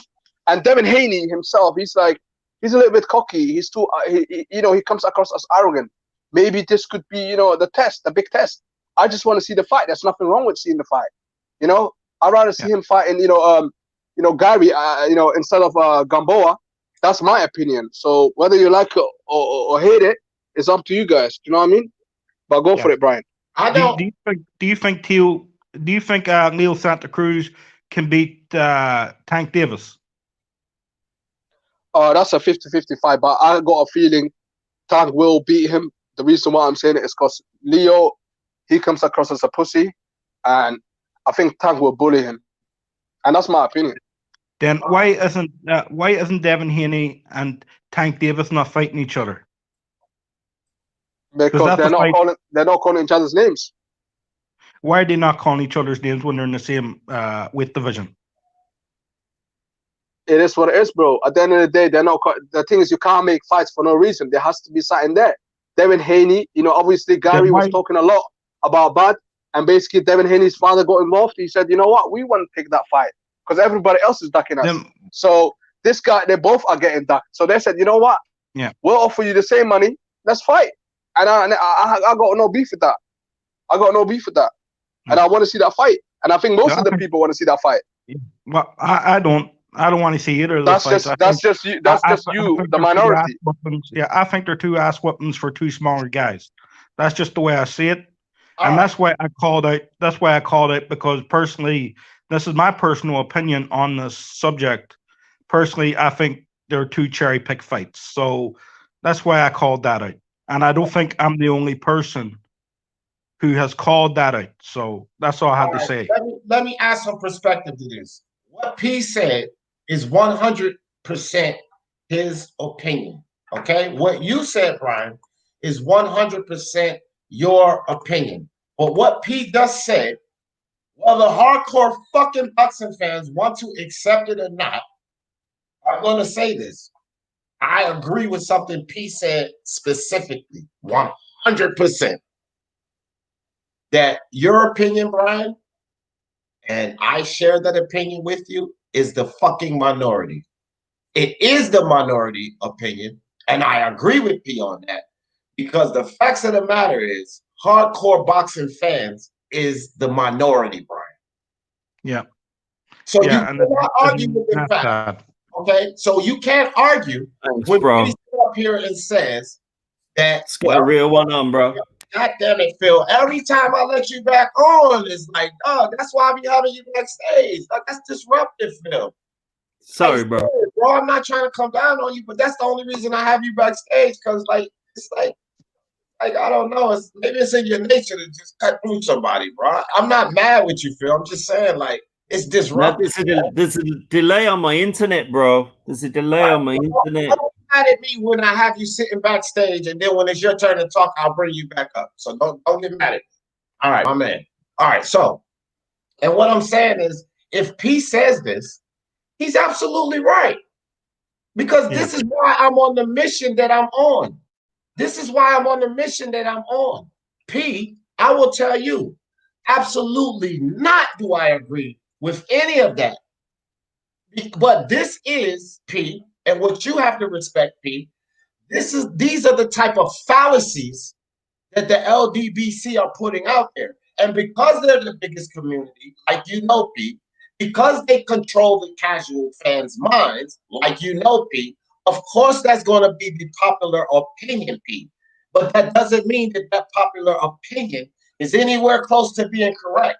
Because the reality of it, P, is it's highly contradictory in itself. And I will explain this to you, P. I will explain this to you right now. Just by simply saying that it's a 50-50 fight, I'm going to tell you how the LDBC is contradicting themselves, P. If you sit up here and you tell me And Devin Haney's father just said it on a COD TV. He said it on 78, and they sat there and agreed with this shit. If you're sitting here and you're telling me that Devin Haney is not just a young fighter, he's one of these special young fighters. So he's not just your average young, inexperienced fighter. He's top of the line. He's one of these special young fighters that has it with him now. He has the goods, and he's going to be great.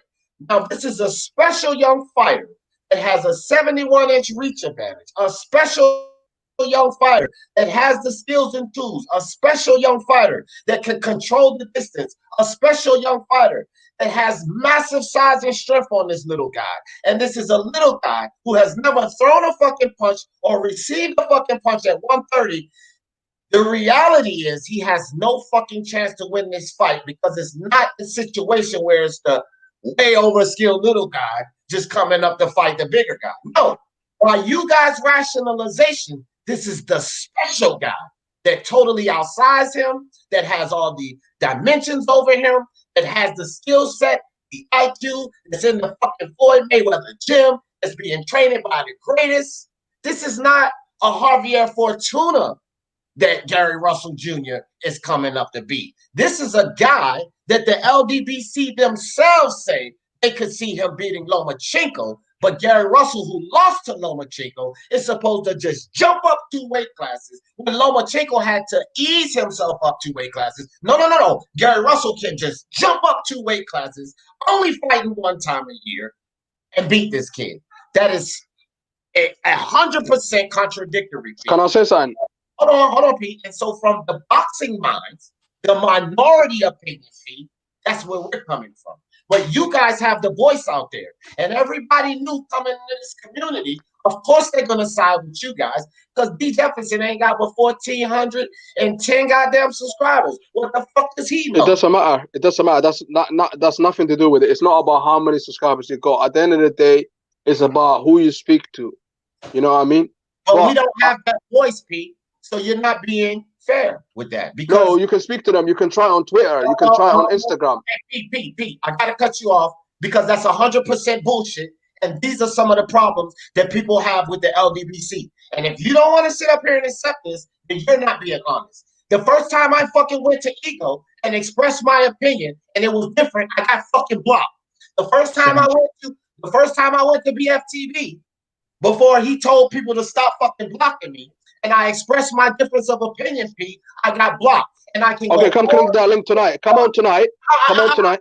I didn't let no one cut you off, so don't do it. There are many fucking different channels, Pete, in the LDBC 78. And if you go stress your opinion to these same people, you fucking get blocked. So don't sit up here and say that we have the opportunity to speak to them because you're not fucking being honest. And this is the problem that people have with the LDBC. It's either listen to what we say or fuck what everybody else say. And if you can't accept that, Pete, you're not being honest up here.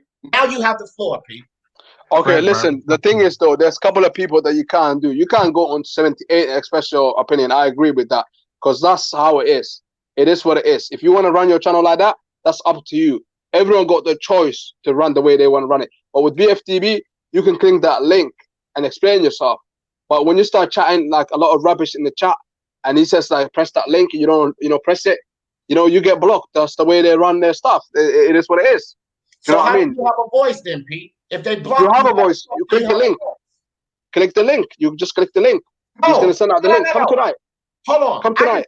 Hold up. That's bullshit too, because I used to be on BFTB all the time. He stopped the fucking live for me one time and told dudes, no, me and D Jeff are cool. I'm not gonna have that. That's what he did on his own live. And he told them to stop the bullshit with me. So I used to be on his live. So don't sit here and tell me that I did not witness this dude. Somebody come up there and try to speak their voice. I have witnessed BFT do this multiple times. He starts yelling over top of them, not like me. Don't give you the floor and go on mute. He starts yelling over top of them. He calls them a dumb fuck. He kicks them off the fucking live after they click the link. Now they're in the land of the sharks and they can't get a fucking word out.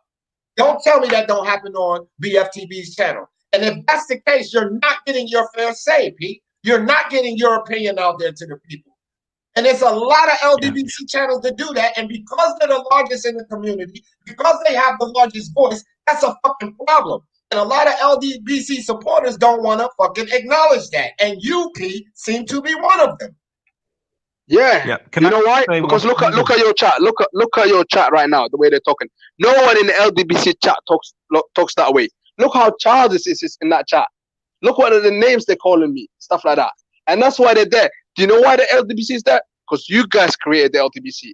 Without you guys, the LDBC wouldn't exist. There would be all a big community if everyone was safe. Because you have to remember, in the LDBC, they're not only black, as you already know. You know what I mean? There's white people in there. There's Mexicans. There's loads of people in there. So they try to clean the shit up, and that's the way they do it. And you gotta respect it. And sometimes, you know, you're gonna get blocked if they don't like the way you're coming, because they have to be really careful. Because you got a lot of assholes in the chat that say whatever they want. They're calling the guy a rapist and all that sort of stuff. Come on, man, you can't let that shit, right? Do you know what I mean? Accusation, like stuff like that, slandering some people's names for no reason. But that's for another story for another day. You know, but all I'm saying is, you know, you got to keep it respectful. That's what I'm doing with you now. I'm keeping it respectful. I'm putting myself on mute. Look, I'm putting myself on mute, so go for it. Okay, let me ask you this then, Pete, because I'm glad you just said that. Now, you said, okay, that's just how some of the LDBC channels are. So I want to ask you this specific question, Pete. All of your opinion, even though you disagree with me and every fucking body else in that chat, all of your opinion, not some of it, but everything you had to say, was it just heard in this community? Say that again, because I didn't hear you. Everything that you had to say on this panel, did everybody get to hear your opinion? Yes. We don't have that opportunity at the LDBC. You have when you click that link. No, Pete. I just explained to you that we don't have that opportunity because I've seen people click the link.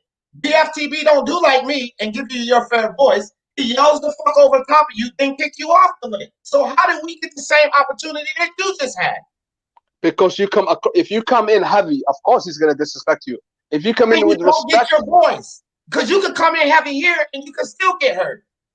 I've seen a lot of people that were disagreeing with BFTB, and he let them on because they were cool. But if you start saying like names and stuff like that, that's it. But I've seen a lot of people that didn't.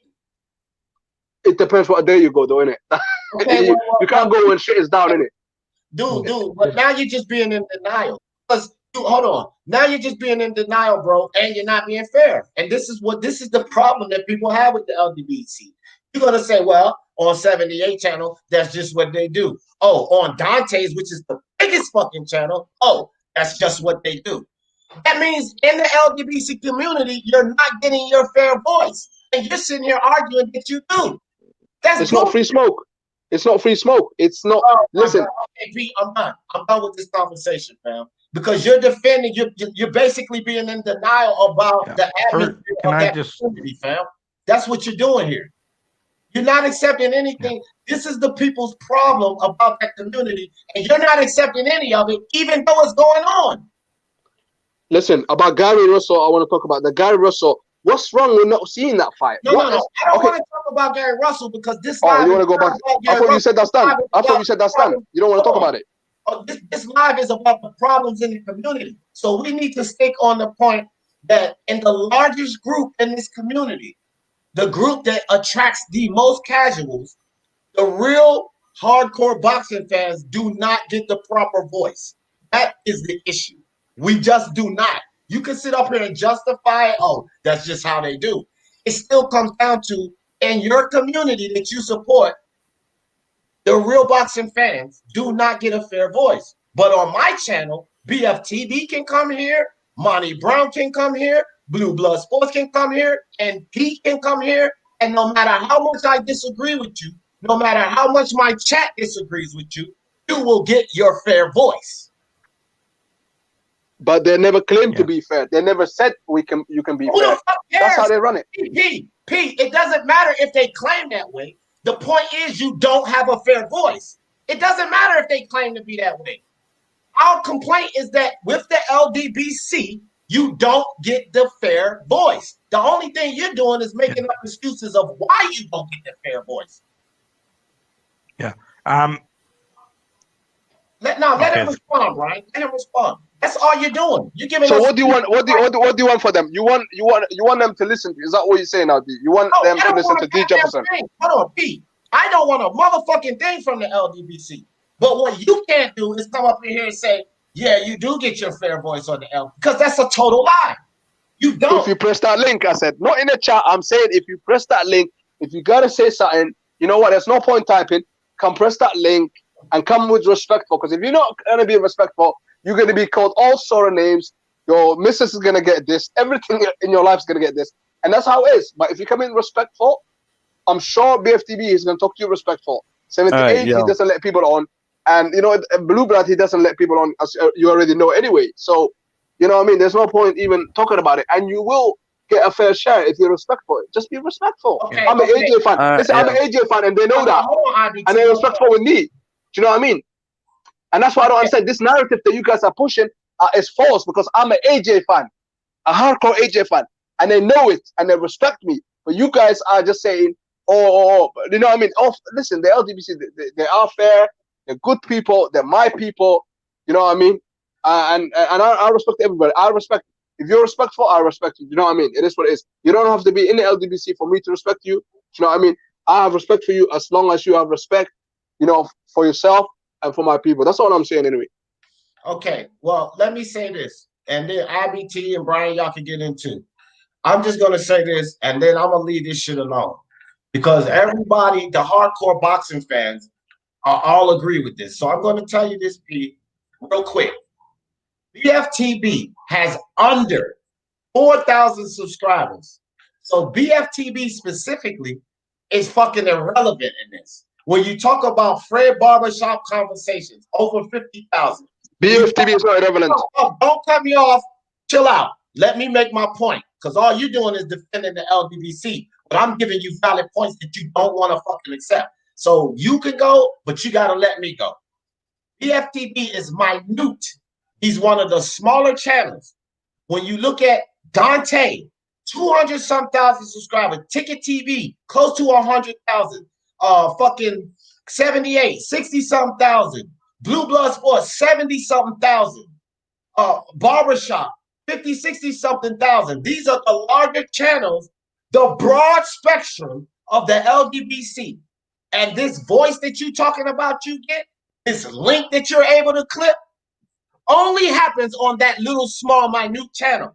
Don't fucking give me the fact that you can get on Dante's. Don't fucking give me the fact that you can get on Blue Blood. Don't fucking give me the fact that you can get on 78, because those are the channels that will block you in the fucking chat and won't let you on their fucking lives with a difference of opinion. And if you come up here and try to make everybody believe that, dude, you're totally not being dishonest. You're fucking lying, because we have tried and we have got dismissed. Okay. Can I say something? Yeah, sure. First of all, what you said about BFTB, that's lies. Because you know why? He has got the clout. Because even though he's got nearly 4,000 people, about over 200 people comes to his live. Okay?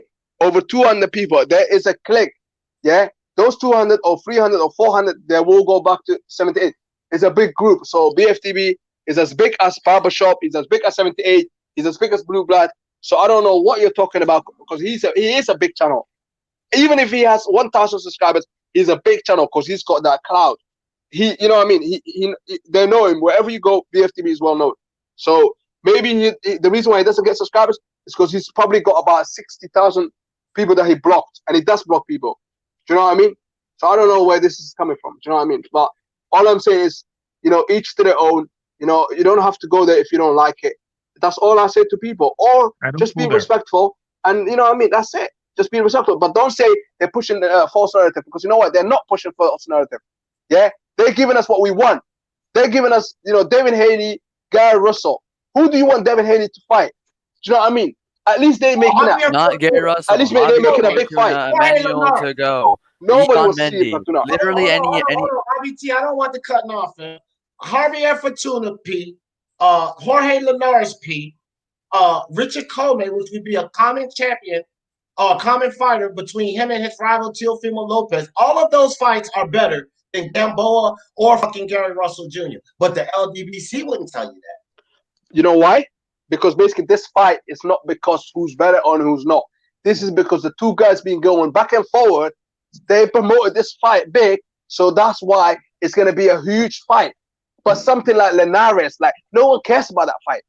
No one cares about Gamboa. They care about Gary Russell because Gary Russell has a big mouth. He's been saying, oh, he basically beat up Terrence back in the days when he was young and stuff like that. And he was willing to jump to 147. So that's why David Haney came in and he said, you know what, I'll fight you. So that's why this fight is big. It's got a storyline behind it. Linares and David Haney hasn't got a problem with each other. You guys are so stupid sometimes, man. You know what I mean? Excuse my language. I'm just frustrated a little bit. I'm getting it out of my chest. You know what I mean? But it is what it is. It's a huge fight. Whether you guys like it or not, there's a storyline behind it. Right. You know what I mean? You guys can hate because that's what you guys do. Hate. Why can't you guys just like understand it? Because hating is not going to get you nowhere. That's why most of the fans are going there because there's no hate. Okay, you go for it. Okay. Here's the thing. Here's the thing. No, guys, because I can handle this shit. That's why I would really like for Blue Blood to be sitting where P is. I would really like for Dante to be sitting where P is because P is getting the information that they're putting. This is the shit that I hear them saying. So, P, what I'm going to tell you is this.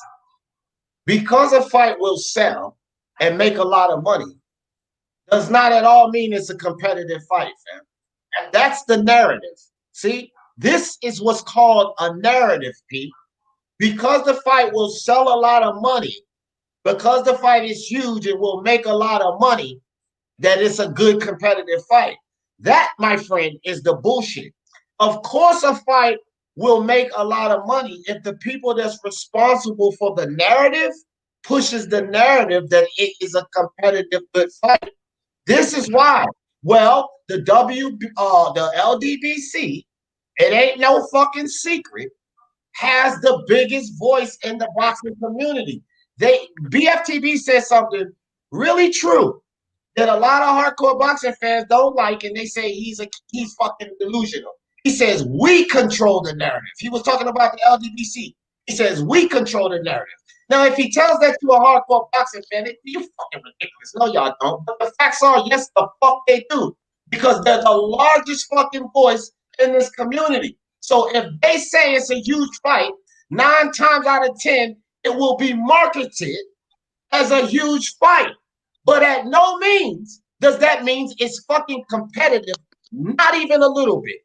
And that's the problem with the fucking hardcore boxing fans. So can I say something?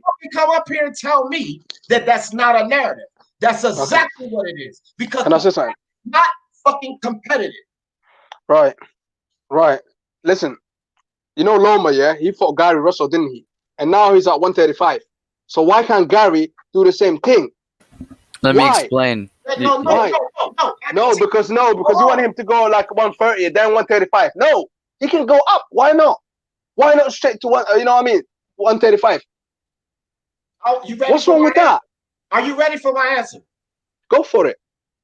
IBT, I don't want you to get mad, dog. So I see you just removed yourself from the panel, but I don't want you to get mad. The reason I keep stopping you is because I don't need 3 of us coming at P right now. Because you understand what I understand, IBT. Jedi understands what I understand, IBT. And Brian understands what I understand, IBT. So this only takes 1. It doesn't take 3 of us coming at P. That's the only reason. So you can stay off or you can come back on. Just give me a minute here because P ain't going to be on here too much longer because we got to get back on to the fucking topic. But P, I will explain this to you. It's really simple, fam. It's called the sport of boxing. When a boxer moves up in weight, P, he has to do something called acclimating to the division. And acclimating to the division means you have to fight within that division. You don't just jump up. Like the LDBC says, they got weight classes for a reason. So the reason Loma and Gary Russell competed at 126 and Loma could go up to 135 because he eased up and acclimated to the fucking division, which Gary Russell has not acclimated to the fucking 130-pound division, more or less the 135-pound division. So it's highly unlikely, without acclimating to the division, that he just jumps up. Because historically, what happens? What happened to Mikey Garcia when he didn't acclimate to 140, acclimate to 147, when he didn't take the time to do that like Loma did? He got a 12-round fucking masterclass put on him. But we supposed to believe a guy like Barry Russell that lost to Lomachenko at 126, that didn't take the time to acclimate through these divisions, is supposed to be able to come up and do what the great Loma did at 135 without even acclimating to the division, and lost to this guy at 126. Now explain to me how that works, Pete. Listen, all I gotta say is that Gary Russell, yeah, he's only lost one fight, and he's a dog. He's got the dog in him, yeah. These other guys, they haven't got a dog in him. So you want Devin Haney to face Linares, that's gonna be an easy win. Everyone knows that's hard, yeah. And Gamboa is an old guy. He's gonna get beaten. It's gonna be easy. Gary Russell, he's hungry. You guys want to hate? Go hate. Call yourselves hardcore boxing fans. You know what? I'm gonna come. Listen, let me be the casual boxing fan. I want to see that fight. Bro, what's wrong with that? I want to see that fight. Okay, Pete, stop saying I'm hating, bro, because I'm giving you valid reasons here. You don't have to agree with it, but don't fucking call me no hater. Yeah, but it comes across as a hating, though. That's the it. Hold on. Now you're being disrespectful. See, no, I'm not. You gotta come over there and be respectful. It's not personal. It's not personal. I'm just saying you hate it on the fight. I'm not taking it personal. Just listen. Yeah. Just listen. You cannot come and say, okay, I need to come over and be respectful. But then when I give you valid reasons, you're just telling me why am I hating? I just gave you valid reasons, man. Acclimating to a division. How is that hate? How the fuck is that hate, Pete? Okay, let me explain a little bit. You know, no. How is that hate? Okay, all right, my bad, innit? All right, listen. All I want to say is basically, yeah, Devin Haney, he's 21 years old, yeah? Gary is like 30, yeah? Okay? So he's more experienced. This guy is a young kid. He needs the name on his resume, okay? So let him fight. Why not? It doesn't matter. Why does he need to go like 130 and then 135 when the fight can be made right now? This is the smaller weight division. This is not like heavyweight division. So why not? Just make it happen, man. This has got a storyline behind it. Everyone is excited about it. The community is excited about it. Maybe not your community, but the majority of the community. Like you said, the hardcore fans, you guys are the minority, okay? I am the casual boxing fan, and I want to see it. How about that? Call me casual, whatever you like. I watch boxing all the time. You know what I mean? But you know what? I don't care. I want to see that fight. Pete, this is the thing, fam. This is what you got to understand. I don't have a problem with you or any other casual fan wanting to see the fight. I don't have a problem with you guys saying that it will be a big fight and it will sell. What I have a problem is with them saying that this is a good fight, because it's not a good fight. Why not? A one-way fight, fam. Okay. Why not? Can I why is it a good fight, D? Why? Tell me why not? Just because he's from 126. Pete, I'm going to ask you to remove yourself. I'm not going to kick you off. I'm just going to ask you to remove yourself because I have explained to you in so many ways why it's not a good fight, but you're not willing to accept it because of everything the LDBC says about it. Okay, you just want to run your narrative in school. I'm gone. I'm gone because you obviously I cooked you, and you know what? I'm gone. Yeah, okay, whatever. But I'm just saying, like, whatever. Eric, all right. I just want to say one thing about that, right? And I wanted to ask Pete one question. If you were to put your money, Brian, so you can just talk. Okay, sorry. I said you got the floor, but he's gone, so it's no question to ask him because yeah. But I just wanted to ask them one simple question. If you were to put your money right now on who would win that fight, who would you put your money on? Brian, that's an irrelevant question because he fully believes what the LDBC says. So who the fuck you think? Look, if he believes the narrative, you have to understand, Brian, that he believes the shit that they're saying. Yeah. No, can I come in? Go ahead, Mark. I just got back and I heard one thing and it confused me, right? It was the statement that Devin Haney would just beat Jorge Linares. So just based off, but Gary's more appropriate than Jorge Linares. So I'm just going to ask everyone in this panel, if Gary Russell moved to 135 and fought Jorge Linares, who would you bet your money on? Linares. Easy. That's the Linares, who dropped Lomachenko. Yep. You know, Linares who beat Luke Campbell. Yep. But yeah, I don't understand that. I ain't gonna call you a boxing fan, casual fan. I don't really need to do that. He called himself a casual fan. So. Yeah, I don't look at that as an insult. But what I will say, and this is me, not as a boxing casual or hardcore or anything. This is me as a boxing fan. Supporting fights like this supports marination, leads us away from the more important fights actually taking place when we need them to see it, is what's been killing the sport for the last 18 years. That's my problem with it. Yeah. Smoke, stop the bullshit, and you can click the goddamn link and come up here and talk about it, Smoke, because you always up here. So I'm putting your comment on there. You're not fucking boxing, Smoke. You fucking understand boxing. And I don't, Smoke, don't put no fucking stupid comment up. Gary Russell Jr. dropped Lomo too. At 126. At 126. So, Smoke, you know better than this. You know better than this bullshit. Because you don't even agree with some of the bullshit they say. So don't come up here and drop no dumb shit like Loma. He dropped Loma at 126. You know about acclimating, Smoke. You know about moving up. You know about doing it right. You're not boxing this fool by those narratives. So don't drop that dumb shit. Because one thing we know that you won't accept, that you're in denial about, is that you always play protector for that bullshit. So stop it, Smoke. You always play protector for that bullshit. Go on with that.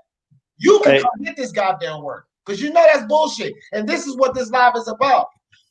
The beefs and that bullshit ruining this community. Just because they're the largest community, that makes it right? He was a piece of shit, bro. He was a piece of shit. Yo, D, he was a piece of shit. He talked like shit. He talks fucking shit. And all he is shit. Like, I grew up in the same background as him. He's full of shit. Yeah, but Phil, let me tell you something, Phil. I don't really necessarily feel that way about P-boxing. And I'm gonna tell you guys, hold on, Phil. I'm gonna tell you guys what I feel about P-boxing, and a lot of other guys in the LDBC. This is what I feel about these guys. I don't think he's a piece of shit, and I don't think he's stupid. I don't think any of that. This is what I think. This is the problem with our community. People like P that don't really understand boxing, they go to the LDBC, they link up with this group, they believe in what this group is telling them, and then so that's what they spew out. Yeah, that's what I was talking about earlier when I mentioned the boxing casual fan goes to them for information and it's misleading. And and then right, they go put their money on, and then they, that fighter loses. I guarantee you, the bookies love the fucking LDBC.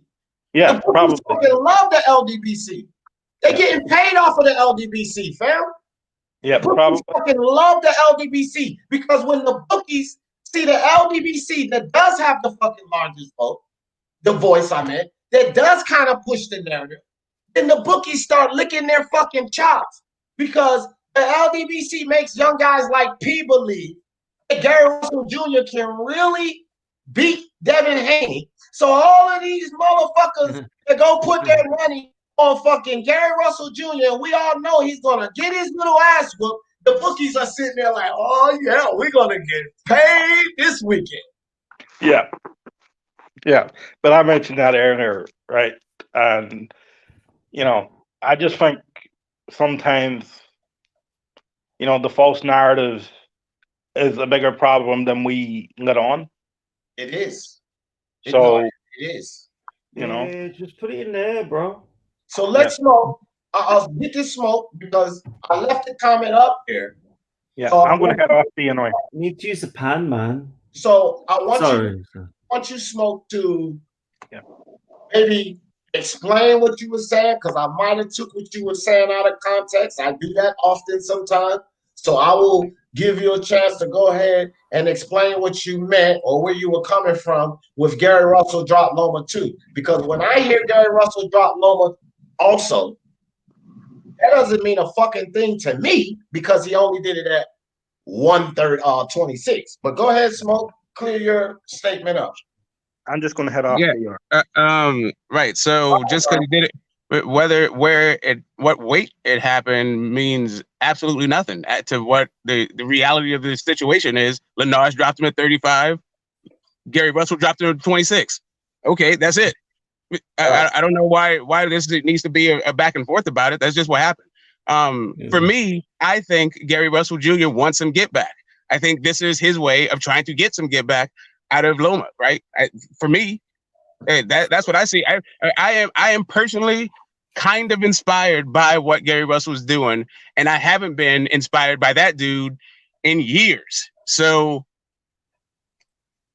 whatever. I mean, everybody has to be.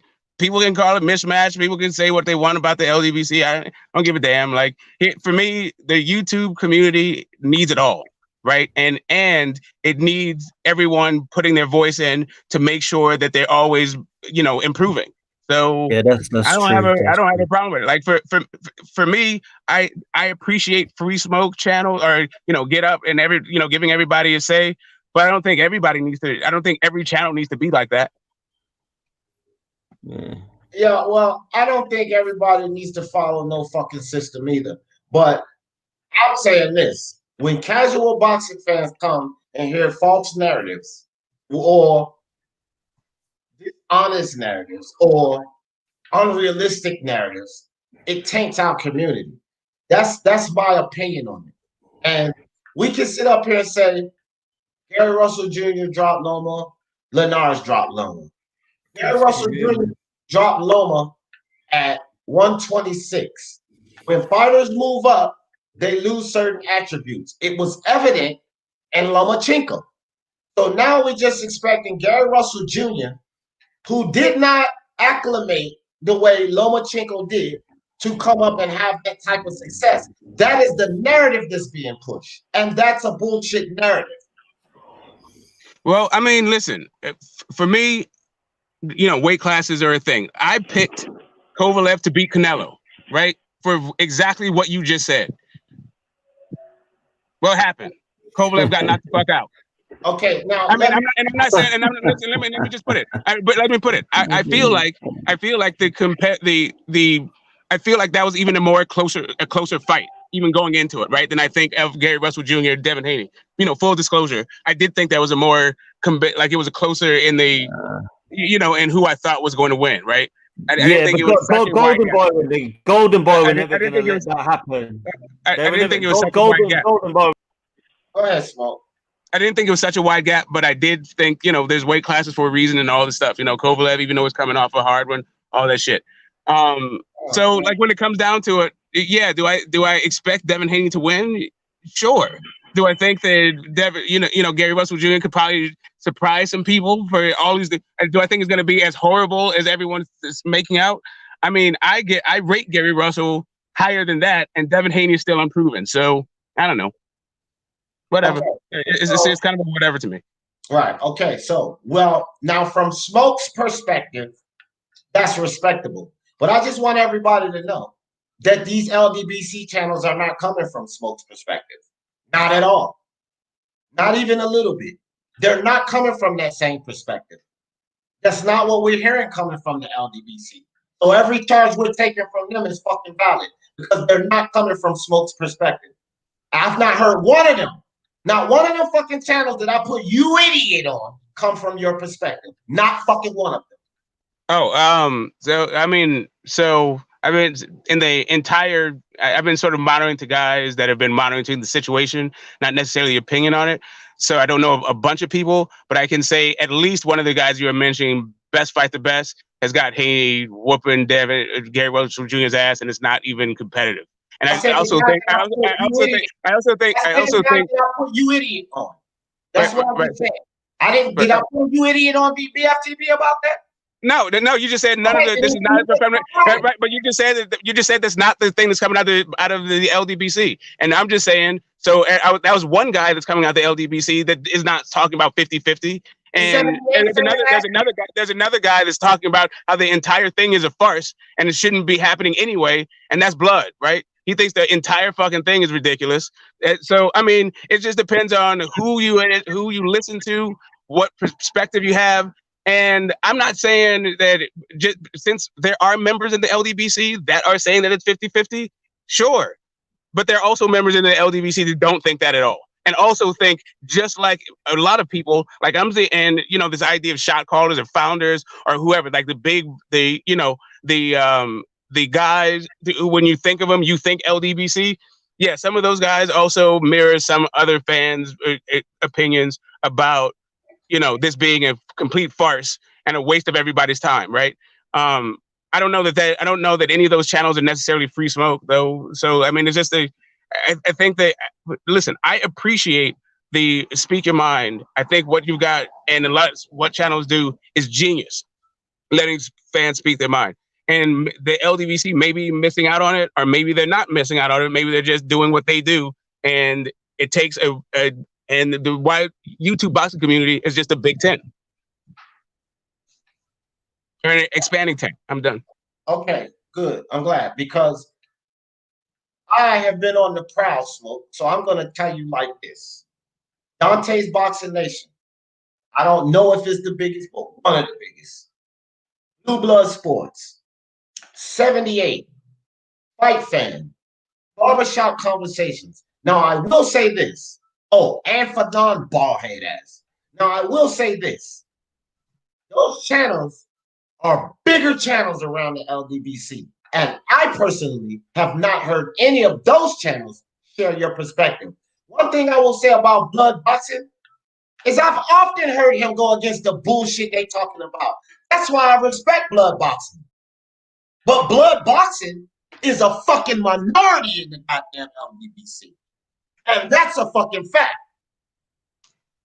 So Dante's Boxing Nation is not in the LDBC. I keep reiterating this, but that's right. I'm going to. That's what I'm trying to do. I'm going to take him out of the equation.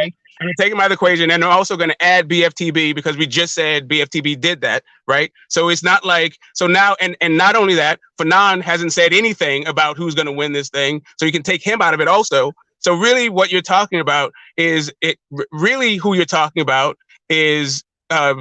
Actually, even Black Fight Fan said he's gonna whoop the shit out of Gary Russell, and he said Gary Russell's doing his stunt thing. He's been doing nothing but putting flame on it. As a matter of fact, Gary Russell's brother is mad at it, like almost cussed the dude out for all the shit that he's been talking. Anyway, I forgot about that. Okay. Well, I just heard with my own fucking ears 78 say something opposite. Period. And I'm not fucking gonna let you sit up here and challenge my integrity. So you can sit up here and say you didn't hear him say that, and I will accept that. Smoke didn't hear him say that. D. Jefferson heard the motherfucker say that. Yo, I'm not telling you that. I'm not trying to. I am not challenging what you were saying.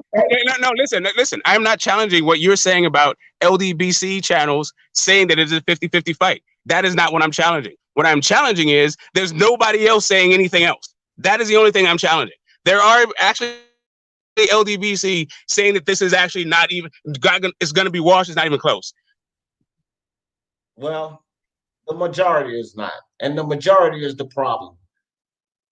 The majority is not. If the majority of the LDBC is not saying it, then the majority of the channel casual fans that lands on those bigger channels that's not saying it, that's a fucking problem in this community, in my opinion. And I think that most people agree with me on that. BDA Boxing, Virtuoso just stepped in the building. BDA, what's up with you? How you doing, D? How you doing? Doing great, brother. Appreciate you coming through. Always, man, always. Shit. Am I coming in okay, man? Or? Yeah. I can hear you. Fantastic. In terms of the Gary Russell Jr. versus Devin Haney fight, there's not much going on in boxing right now. And Haney, for his part, I don't know why he's rated number 3 over at Ring Magazine, but he needs an opponent. And I think he's too green for Lomachenko right now. I was not impressed with his performance against Santiago. So putting him in there against Lomachenko would be quite foolish. And then again, Lomachenko's got his hands full with Teofimo Lopez right now. So a Gary Russell Jr. fight, it might not be the worst thing, man. That they build up a lot of hype over it, over the internet. It could help draw more attention to it. And if Haney beats him, he gets a relatively big name on his record. Now, fans are going to shit on that win, because Gary Russell Jr. is significantly smaller than Devin Haney. But nevertheless, it would put a name on Devin Haney's record. And let me tell you something. I would be very interested in watching the build-up for that fight because Devin Haney is a young, up-and-coming fighter. There's that narrative against the guy with the better resume. Then you got Gary Russell Jr., who's been acting like a maniac these past 3 years. He's been acting like Max Cady, stalking Leo Santa Cruz's family, threatening physical harm upon Santa Cruz's father, who had cancer, by the way. So I think this would be very interesting to see. I would like to see how Gary Russell Jr. reacts or what he's going to do. And I'm going to be anticipating that in the build-up for that potential fight. So I would like to see that fight. Well, I hear what you're saying. And real quick before I say this, Johnny boy, I sent you a text message. Look at your phone for a second. I'm gonna say this, BDA. I don't want to see the bullshit fight because I understand the state of boxing and us needing a bigger fight for boxing. I get all of that, but to me, pumping up a fight, making it appear to casual fans that it's a bigger fight and a more competitive fight than it really is, it's just straight bullshit, fam. It's straight bullshit. And I feel like it's a problem with our sport because we get to the point where we're starting to fucking settle. The demand is the best fight, the best. This fucking BFTB, what the fuck is the acronym for? Best fight, the best. I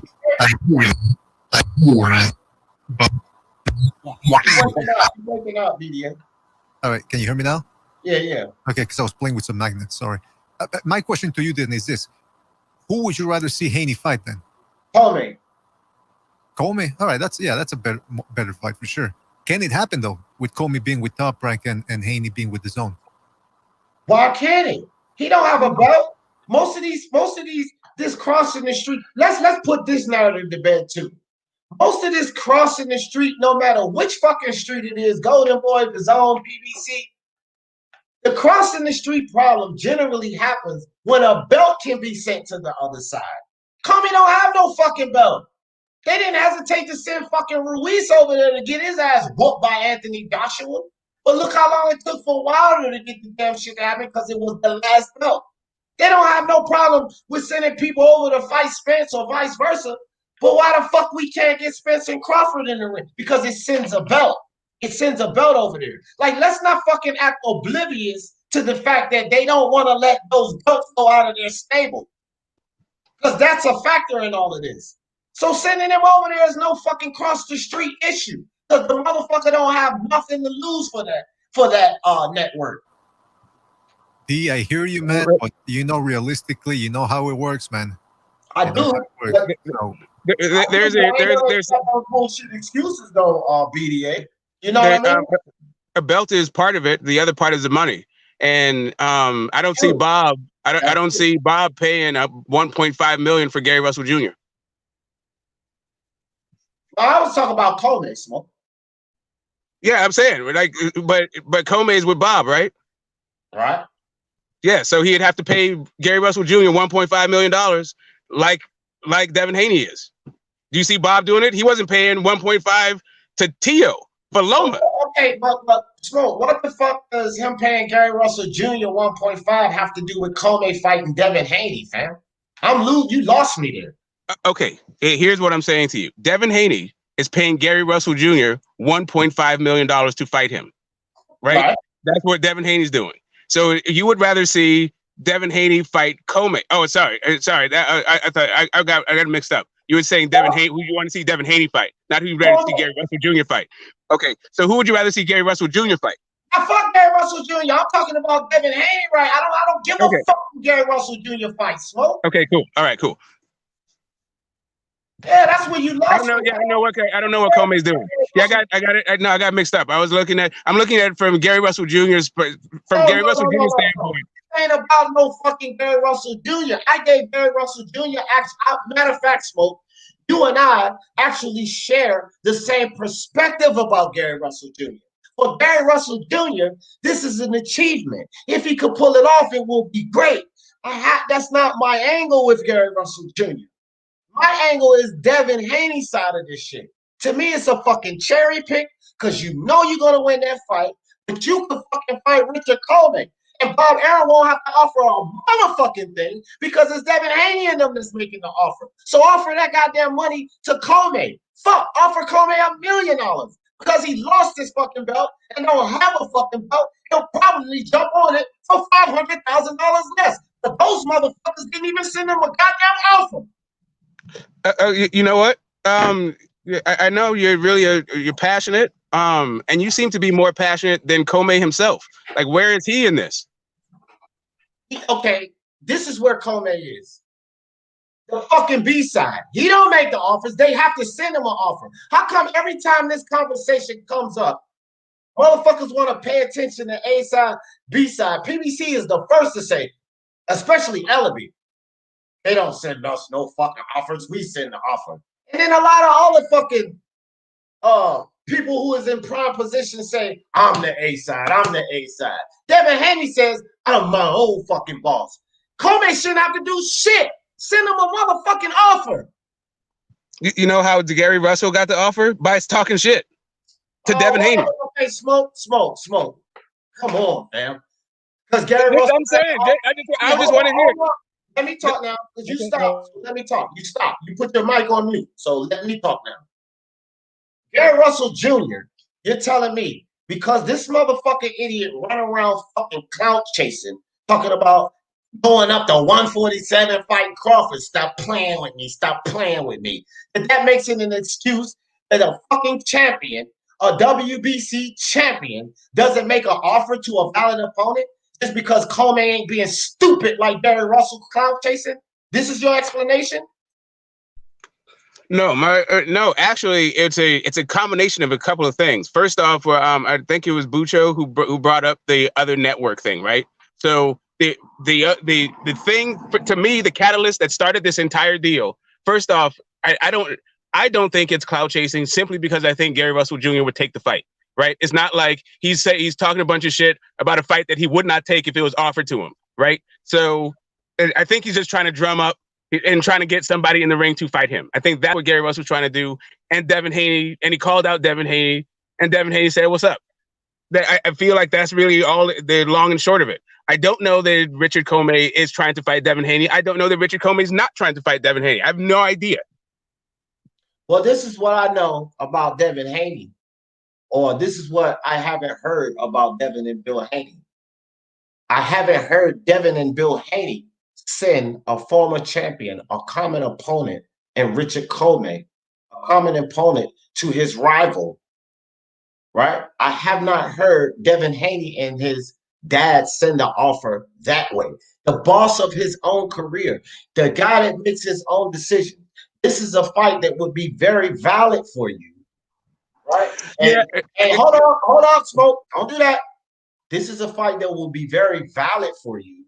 You have not even made an attempt to go out and get a legitimate title defense on a guy who's very valid to you. When you have all the cards in your hand, when you look and tell people, I'm my own boss, these other guys are employees, you have not taken the step to take that fight that you need, Bill and Devin Haney.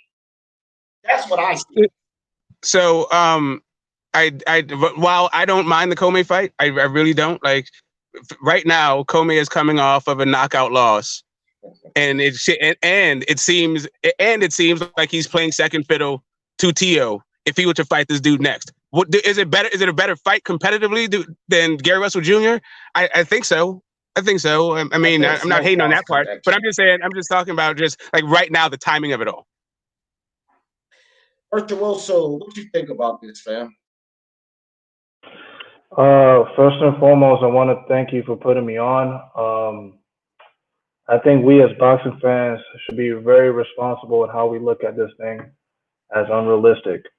We need to stop entertaining the bullshit. I think Gary Russell Jr. is too small for Devin Haney. Size matters. There are weight classes for a reason. I consider, Devin Haney, an up-and-coming prospect, but who got a belt too soon. But hey, the same argument applies to Loma, but he did his thing. What Devin Haney needs to do is fight like more tougher opponents. He doesn't need a Gamboa. He doesn't need Gary Russell Jr. Gary Russell Jr. to me, I think is just doing this for attention. He needs to get his name out because he ain't popping. My thing is, I think he would better off facing Avant Mendy or somewhere along the lines of Emmanuel Tagoe or Liam Walsh. Those are the only three opponents that I can think of. Or sorry, let me add Luke Campbell to that because proximity matters. They're both promoted by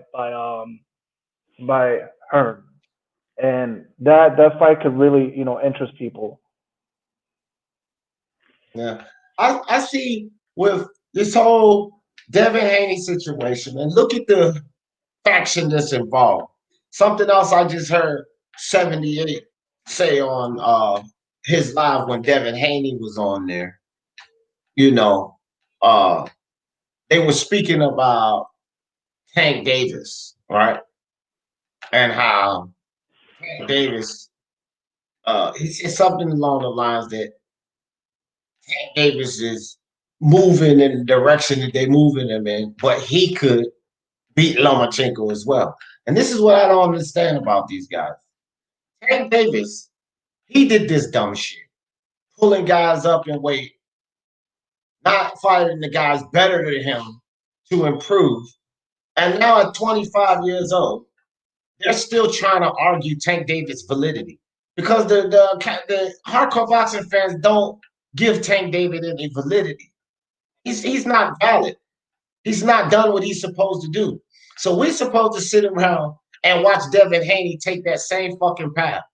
Fight guys moving up in weight. Fight Abdullahi's and Santiago's. And keep accepting this shit until he's 25 years old, like Tank Davis, without a valid fucking opponent on his record besides Pedraza. This is what we're supposed to sit back and watch. And then in the same breath, these idiots like he knows the sports and all of these that back Devin Haney wants to call rivals of his hype jobs and such like that. At the same time, they want to talk shit about Ryan Garcia, who Ryan Garcia, who has promoters in a team that makes his fights, not his own boss like Devin Haney. No, Ryan Garcia, who has bosses, tell them, look, no, fuck this. I don't want to take that WBO road. I want to take the route to Luke Campbell. I want to prove that I'm great.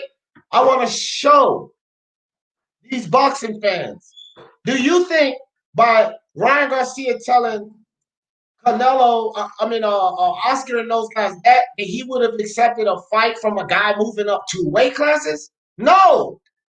Do you think Shakur Stevenson would tell Bob Arum, oh yeah, let me fight a guy moving up 2 weight classes? Fuck no.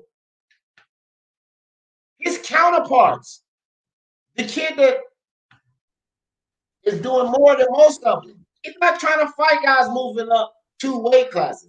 But we watch Tank Davis do this, and the same people that listen to Ellaby, oh, he's a star, are supporting this fallacy. They're supporting this like it's a good fucking thing. But we just watched this happen with Tank Davis. Y'all didn't learn the first time? That's my idea on it. D-Man, you make some excellent points. By the way, this is Mr. BDA. For anybody that might not be aware, this ain't Bucho over here. Second of all, by the way, I said BDA. Oh yeah, thanks. But I like your Freddy Krueger T-shirt too. By the way, really, you're shiny. But in regards to everything, you know what? It's interesting because Manny Pacquiao, when he was 24, he fought Marco Antonio Barrera, who at the time was ranked by a lot of people as one of the top 3 pound-for-pound fighters in the world.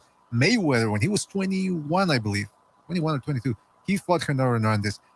That's why these guys are considered all-time greats, because they took a shot and it paid off. Nowadays, though, and it was what, only 20 years ago? Things have changed a lot since then. Now everybody's afraid of losing their O. And my question to you is, how much of this do you think is the fault of the fighters, of them being scared of losing a title, or how much of it is the influence of the managers and the promoters saying, "Ooh, listen, we don't want you getting hurt out there, so let's just continue making easy money, and then we'll get a big fight." I think it's 50-50. I think it's 50-50. I think that they're all responsible because I think fighters can take more control. Like Ryan Garcia did. Whether they call him a diva or he bitching and all of that, he took a little more control. He refused to take the Tago route, the WBO route. He understood that that was an easier route. He would get less credit. He said no. He put his foot down and said no. I want Luke Campbell, the WBC route. And there's a speculation that Oscar and them are throwing him in there to teach him a lesson, but he at least caused himself to get thrown in there and take that lesson. Yeah, see, I think there's another thing at play here, and that is the sheer number of competition. Like, in a lot of these weight classes, you know, any guy could beat a guy on any given night. So it's pretty fierce. Like, you have to build your name up to a certain point in boxing if you're going to be immune to like a couple of losses, like Broner, right? Or Jesse Vargas, or, you know, any other guy who can keep getting, you know, Colazzo. It takes a while to get that, to get there. Well, back to the original topic, bro. I think that these are the type of narratives and the information that I'm sitting here screaming at the top of my lungs about. This is the type of information that's being left out from the other side. Because I just told P Boxing all of this information, and he argued every fucking point. Because as the casual, which he admitted, he's a casual fan, he's learning. He argued every fucking point because that's not what he's hearing from the channels that he's going to. He's hearing opposite. So what he's believing is that this is a great fight, Gary Russell Jr., 50-50 fight, competitive fight. And that's a problem in this community because it's absolutely not a competitive fight. It's absolutely not. I mean, the same faction also uses the phrase, they have weight classes for a reason, but only when it benefits their fight. The same faction also, I've heard them say, you got to acclimate to a division. That is perfectly fine for Gary Russell. Then they say, Gary Russell's been a champion for 5 years straight. And he got 5 fights in that 5 years because he has brittle hands. So he's not even as active. And then if we take a look at the opponents, which one of them were better than him? It actually gave him the opportunity to increase his level of talent at 126, only fighting once a year, inactive basically, because of the brittle hands.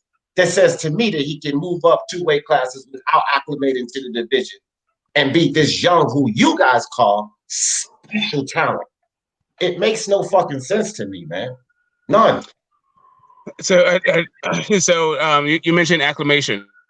The fight that they were actually scheduled to fight before this thing, the fight that they were trying to make before this whole Devin Haney thing came up was a Javier Fortuna fight. Apparently, that's what they say, right? If he got past Javier Fortuna and looked like the Gary Russell at 126, it just carried up like the same kind of performance, and he looked however he looked, right? You'd buy the Devin Haney fight a little bit. You take the Devin Haney fight a little more serious. I would give him more credit fighting a Javier Fortuna than a Gary Russell Jr. because Javier Fortuna. No, I'm talking about. No, I'm saying Gary Russell Jr. was in talks with Javier Fortuna. Okay. Right. So if Gary Russell Jr. had fought Javier Fortuna and looked like the same sort of Gary Russell, same kind of win, sort of dominant win, sort of easy work kind of thing, what we used to see, the kind of performance we're used to seeing at 126, we see that at 135 against a Javier Fortuna. Would that be like, okay, let me see the Devin Haney fight makes more sense to me? Yeah, if Gary Russell came up to 135 and he beat a guy like, okay, on the level of a Javier Fortuna, and he beat him up like you said, yeah, the fight would be totally intriguing to me. Because then I would say, okay, although Gary has not acclimated to this division, he's proven that he can take a punch, give a punch, a meaningful punch in this division. He's shown me that he can compete in this division. Until he does that, I'm looking at Gary Russell Jr. as what I said in Mikey Garcia, a man that stepped up without acclimating, and he paid the price for it. Yeah. I mean, we agree. Totally agree. I mean, that's all I'm saying with this. So I can't accept somebody pushing a narrative to me that without any of this information, It's a competitive fight. I can't accept that shit, bro. How can they fucking push a narrative to the casual fans that it's a competitive fight and they don't know any more than you and I know about the smoke? Because we ain't seen Gary Russell Jr. throw or take a punch at 135. How can they push that narrative? I'll tell you how. Because some people gave him a shot at 147. Idiots. Complete idiots. Because now you're talking how many weight classes? 4? You got it. Yeah, that is completely idiotic, fam. That's even There's weight classes for a reason. Yo. I personally think if Terrence Crawford hit Gary Russell on top of his head, it would break both of his legs. Like, right. So if they're gonna accept that as a valid fight, of course they would accept Devin Haney. But to me, it's just a bunch of idiots. I'm sorry, bro. This is boxing we talking about here. Canelo Alvarez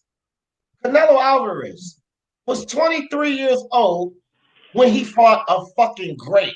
Floyd Mayweather is a boxing great. He was 23 years old when he did that. Okay? I'm trying to. Yeah, I see. Here's the thing. So I was in that same deal. Like, yeah, I think Kovalev's going to beat Canelo. And you're a dummy. You're an idiot. This is not, his weight classes coming up. Like Rocky Fielding, I get you, but Rocky Fielding ain't shit. And anyway, but, the rest is history. What'd you hear from me? Because I remember we talked about this. What did you hear from me? Listen, I don't remember what you said, and it's really only one guy. I'll remind you. I will remind you, and it's right on my fucking lives. So you can go check me out on it. Yo. Who's that? That's Virtuoso. Let me get this out. Right. Let me get this out right quick, Virtuoso. All right, cool. You heard from me, Smoke, that Kovalev could very well be the first to knock Canelo out. That's what you heard from me. A reasonable fucking boxing fan. Go ahead, Virtuoso. And I'm glad that Get the Smoke brought this up because BDA, I know you've heard this, this prediction before. I know you have some panelists. I'm not going to name names that said that Kovalev was going to give him a tough fight. Yeah, and it seems plausible on paper, yeah. But I tend to look at the shape of Kovalev that he was in that year after facing Anthony Yard. And he's already been knocked out by Eleider Alvarez. And I knew that Canelo Alvarez was going to be a problem, for Kovalev. Just based on the skills he brings in, and he's never been knocked out. It's only a matter of time before you lose your chin, and that's it. That's the way I looked at it. But I heard so many pushback from that angle. That no, he's gonna keep him at range. He's gonna punch him at his chest. None of that happened. And to me, you gotta look at the in betweens, not just what they've done in their careers. What have they done lately that make you think that they're gonna beat Canelo Alvarez? And plus, you got the judges in his pocket, so there's that. Well, I guess people just gonna have their difference of opinions on this. I mean, I don't know. Canelo going up 2 weight classes to me is not even comparison or shouldn't even be talked about with what Gary Russell Jr. is doing.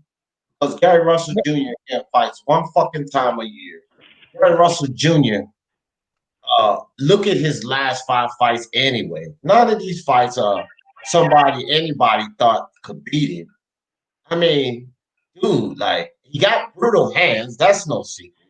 What if he go in there and one of his fucking hands get hurt in the 3rd round with Devin Haney, which is very, very much a possibility because he now has to punch harder because he's up in a weight class. He can't just softly tap him like he hitting him in 126. No, he's going to have to put more into it. So it's a very valid reasoning to say, hey, he could probably hurt one of those brittle hands. in this fight because that's his problem. They'll make the excuse. Period. Oh, you can't expect Gary Russell to fight 2-3 times a year. His hands are all messed up. So they got all these reasons and excuses of why the motherfucker can't compete more than once a year. But the facts are he's only competing once a year. And I'm just wondering, when the fuck has Gary Russell become so great where Floyd wasn't able to compete once a year at that age? Canelo wasn't able to compete once a year at that age. The Shane Mosleys that they talk about him wasn't able to compete once a year at that age. Manny Pacquiao that they talk about him wasn't able. But Gary Russell, who was beaten by Lomachenko, who's not able to compete for once a year because of his brittle fucking hands, oh, he can do it. What the fuck are we talking about here? Can I ask what was his best win? That's a good fucking question. Probably Jojo Diaz. Probably Jojo Diaz. Right. Jojo Diaz is definitely a valid opponent that says he can jump up 2 weight classes, not acclimating, and beat the champion. Yep, that gives me all I need to know. Jojo Diaz. They struggle. No, you know what? Here's the thing. You know what? Out of here, bro. Y'all, this motherfucking shit is so fucking stupid, dog. See, the thing is, right? So for Rigondeaux, like, so let's just go through all the ones like in recent memory, right? So we know it's stuck on Kovalev, Canelo, because Gary Russell Jr. is no Canelo, because Gary Russell Jr. is no Canelo. Yeah, before you start on the Rigondeaux shit and the Lomo shit, I said that was absolutely ridiculous too, and I gave Lomo minimal credit for that because I'm a real fucking realistic boxing fan. So I don't want to hear what all these fucking casuals said. I'm talking about being realistic here because that Lomo Rigondeaux situation, I said, is just as ridiculous as this bullshit. Right, and I hear you, right? So I've said this before. I'll say it again. The first fight I took my boys to, my two sons, was the the Loma Mariaga fight, right? And coming out of that, I was like, all right, they're gonna try to put Rigo in here with this dude because of 2 gold medals and all that, but he's too little and he's too old. Exactly. The only 2 guys I see that could beat him is Mikey, and in a couple of years, Tank, right? And that was a couple of years ago. And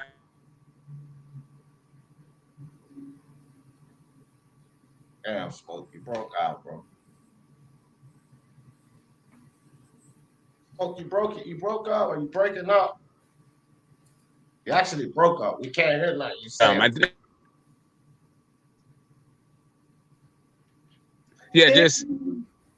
hear you. Am I back? Yeah. Am I back? Yeah. Okay, cool.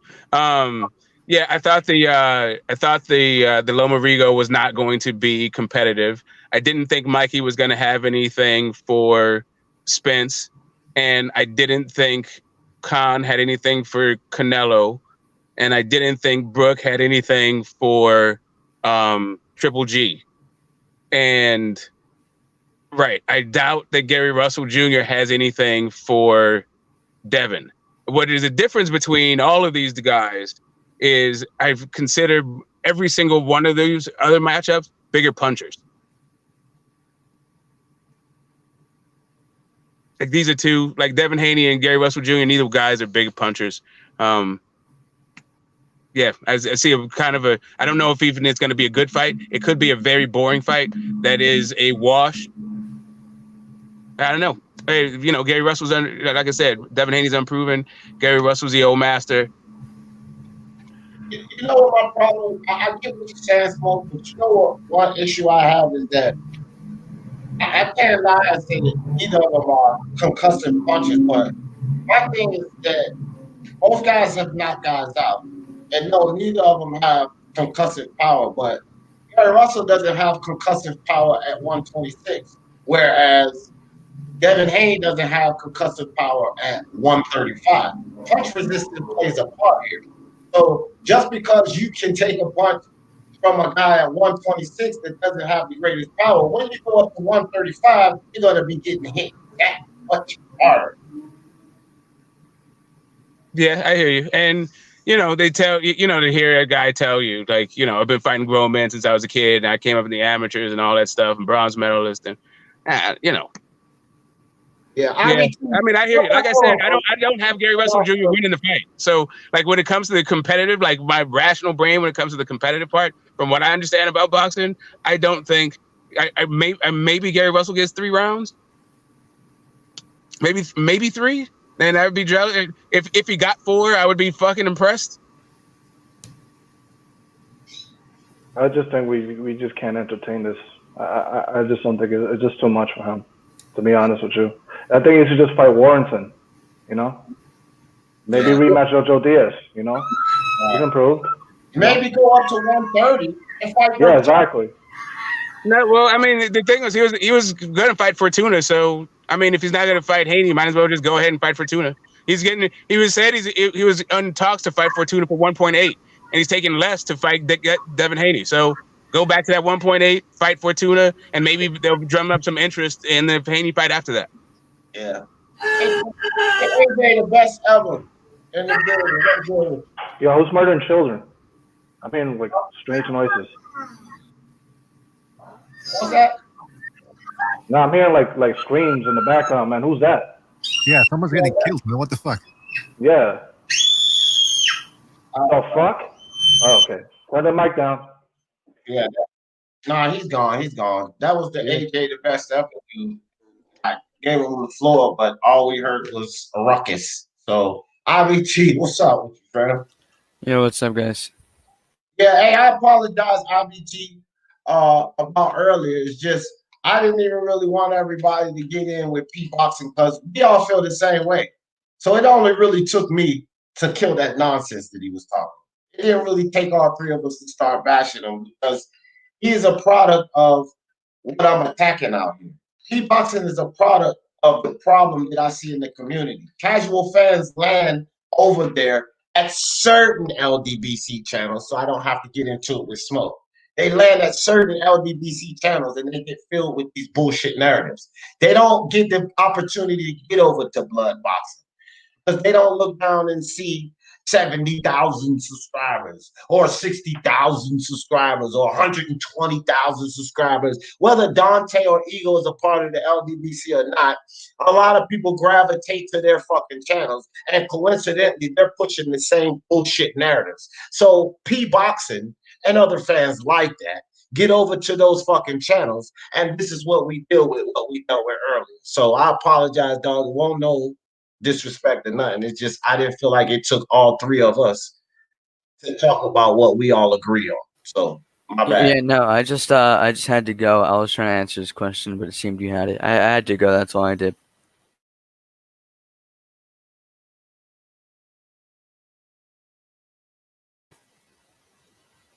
Yeah, so again, bro, that's a lot to do with this title and this topic though.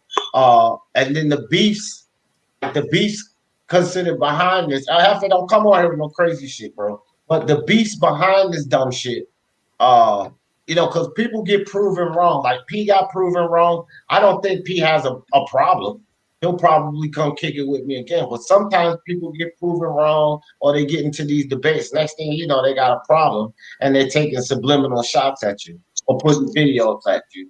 And then here this thing goes again.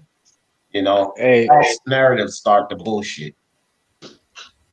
hey, salute to D Jefferson. I don't know what's going on, man, but he's a controversial figure, man. He's actually I wouldn't say a member of the MXBC, but he's an affiliate, and I don't like the way you guys are going at P, man. I think P deserves respect. P has put in that work, bro, and Yeah. that's just his style, bro. You know what I'm saying? Right. But LFA, I don't give a shit what style you have. If we're debating a narrative, it is not about being respectful or disrespectful. I don't agree with the fucking narrative that Gary Russell Jr. is 50-50 with Devin Haney. When Devin Haney is expected to be better than the likes of Ryan Garcia, better than the likes of his rival, because I can't really talk about that guy right now, We all know who his rival is. Better than the likes of his rival. Better than the likes of Ryan Garcia. Better than the likes of Shakur Stevenson. Because this is the narrative. Especially since he said, "Ain't no white boy gonna beat me" on 78 Channel. They have full support behind him now. This is the narrative that this kid is way up here.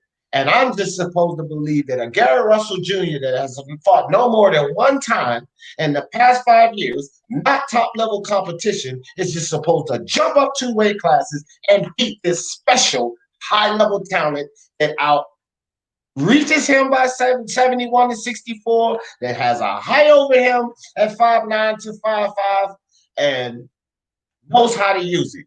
Gary Russell was just supposed to beat him. No, I can't go with that narrative. I'm sorry. And that's the only thing P and I was discussing. There was no disrespect. No, but P knows boxing. I'm sure he sees it from a different He perspective. called himself a casual, fam. So it's not like we calling him a casual. He said I'm a casual. So what disrespect is it now? At the end No, of the no, no, because you know what I'm saying. That's P's style, bro. That's his style of Okay, debating. that's But his style, but don't come up here saying nobody disrespecting him unless you. nah, bro, I'm just looking out. I'm just looking out over fellow MXBC affiliates, bro. Hold on to that. Nah, bro, we run like the mob, bro. We gotta be respected, bro. Hold on. This ain't no fucking free smoke. This ain't no free smoke channel. Don't come up here charging nobody with disrespect if you can't tell us how we disrespected him. Okay? Don't do that. Period. Don't Man, say you a hoe, D Jefferson. Stop putting me back. I have no time for that shit today, dog. None. And there you go. That's a childish behavior you can't entertain. You can't platform this kind of shit. See, it's just that easy, and I want all the other channel hosts to know it's just that easy. Don't entertain it, right? That's it. I'll be back tomorrow. No hard feelings. I love him. He'll be back. But today, let's go. At the end of the day, man. At the end of the day, you know, you were Teofimo Lopez shit for holding out for more money versus Lomachenko. You were one of the people who were saying, "Hey, let's see what happens first before we start shitting on Teofimo." So let's, you know, the Devin Haney, Gary Russell Jr. fight, I agree with you. It's ridiculous to even consider it, but it might not even happen. Yeah, that's true. And now that's true. But see, BDA, now, I agree with you 100% on that. My problem is just the narrative, BDA. Pushing the narrative that this is a great fight. Whether it happens or not, hopefully it doesn't happen, BDA. Honestly, I'm hoping it doesn't happen. Because I want to see, there's a misconception. I have no fucking problems with Devin Haney. I have a problem with the narrative surrounding the kid. Devin Haney, I agree with these guys that saying he's extremely talented. I have the same eye test for the kid that they have. But if we got the same eye test, what the fuck make y'all think a dude coming up 2 weight classes is gonna beat it? So it's the narrative that I have a problem with, whether the fight happens or not. It's just the narrative. Yeah, I got you, man. That, you know, yeah, it is frustrating how there could be a myriad of fights or good fights out there that could be made, but for some reason people, you know, but it's boxing, and it's in a way, I don't know about you, man, but I think with these younger fighters and social media, I think it's making fights harder to make because they get all their frustration out talking with each other on social media and saying, "You a hoe," or "I'm gonna beat your ass," and this and that. And they don't end up fighting because it seems like they got it all out there. And then, of course, like you said, there's the promoters that want to take risks. But you know what? At the end of the day, at least we're getting good fights, man. We're getting the Charlo card in 2 weeks. We got Loma Lopez. So even amid the whole COVID thing, with boxing still being able to make something happen. Yeah. I don't know, I'm just trying to bring some positivity back. But I agree with you. But I'm saying the narrative, you're right. The narrative that people are trying to, you know, they're making this out to be as if it's some sort of mega fight. It's not. It's a guy that's 5'4", maybe even 5'3.5". I guess the guy that's 5'8". You know, I mean, come on, it's still ridiculous. It is, man. I don't know, man. You know, I think that because it can be, it's this narrative in boxing now that, and this is not just the LDBC. This is anybody that's trying to push a fight that they feel is valid. The narrative is because the fight will sell, that it's actually a good competitive fight. No, that's a bullshit narrative too. Just because the fight will sell fucking Google's amount of money. Doesn't mean it's competitive at all. Mikey Garcia and Errol Spence sold quite a bit. We knew that fight wasn't competitive. We knew it wasn't fucking competitive, but it still sold. It was a successful fight. So don't fucking come tell me because the fight makes a lot of money. Now y'all pushing it like it's a good competitive fight. That's the bullshit right there. That's the bullshit. Just because a fight fucking sells, well, what do you want? The fight gonna sell, the fight's gonna be huge. So what? That don't mean it's competitive. It can still be a cherry pick in a fucking huge fight. D, I got to name drop Julius from Ring IQ. He says that the only selling point is Gary Russell getting his ass whooped, just getting his mouth shut up. That's the only thing. Yeah, I agree. I'm with Julius on that. That's it. That's the best point of this fight. It's Gary Russell going in there and getting his ass whooped, so we don't have to hear about his little ass no more. And for that, because somebody asked me, will you watch that fight? And I was like, no, fuck no, I ain't watching that on tape. And then I backtracked. I said, no, you know what? I would watch Devin Haney and Gary Russell because there's intrigue in that fight. And that's the intrigue. That Devin Haney punish his little ass so he can go somewhere and probably retire and shut the fuck up. That's the intrigue. You know what? I think to people who actually enjoy the technical aspect, forget the parity, right? Like who you think is going to win. We already know it's heavily favored towards the younger, bigger kid, right? The champ, or the champ at 135. But I do anticipate seeing some really good adjustments also. Like some things done well. And pushing to get to state. Like I expect both guys to do some things if they should meet up that I haven't seen them do before. I expect that. All right, so let me ask everybody. Let me see something. AJ is the best. You there? But you took my question, bro. When I told you what is your moral stand on, what do you stand for, bro? If you had your own civilization, let's say the whole world went. Hold on, bro. Respond to this question, bro. Because if you had your own civilization, bro, your own group of people, and you're the man, please. But El Jefe, don't you understand when you violate and I say you done for the day? That's all the lies, bro. I think that was a recording. That was somebody playing a recording. Yeah, no, but that wasn't him. But that wasn't him. Yeah, no, yeah, that wasn't him. Yeah, that wasn't. I don't think that was. I mean, that's El Jefe's voice. I don't think that was El Jefe doing it. Well, let me clear it up. No El Jefes or no El Jefes recording is allowed for the rest of the day. How about that? Man. Well, look, let me ask y'all something then. Because this agenda that I have, I'm pretty sure you guys seen the you idiot videos, and I'll explain my agenda. And I'm not going to clean up anything. I mean, I'm just being realistic. I know that D Jefferson with 1,410 subscribers and maybe 400 faithful followers that's always around. I ain't going to clean up the whole YTBC, but I have embarked on a mission to start stumping every narrative I heard in the form of a you idiot video. And with that being said, do you guys disagree or agree with me taking on this venture? I want to get you guys' honest opinion about that. Deadeye, what you think? Jedi fell asleep. Smoke, what you think? I think expressing yourself and your creativity is always going to be your choice.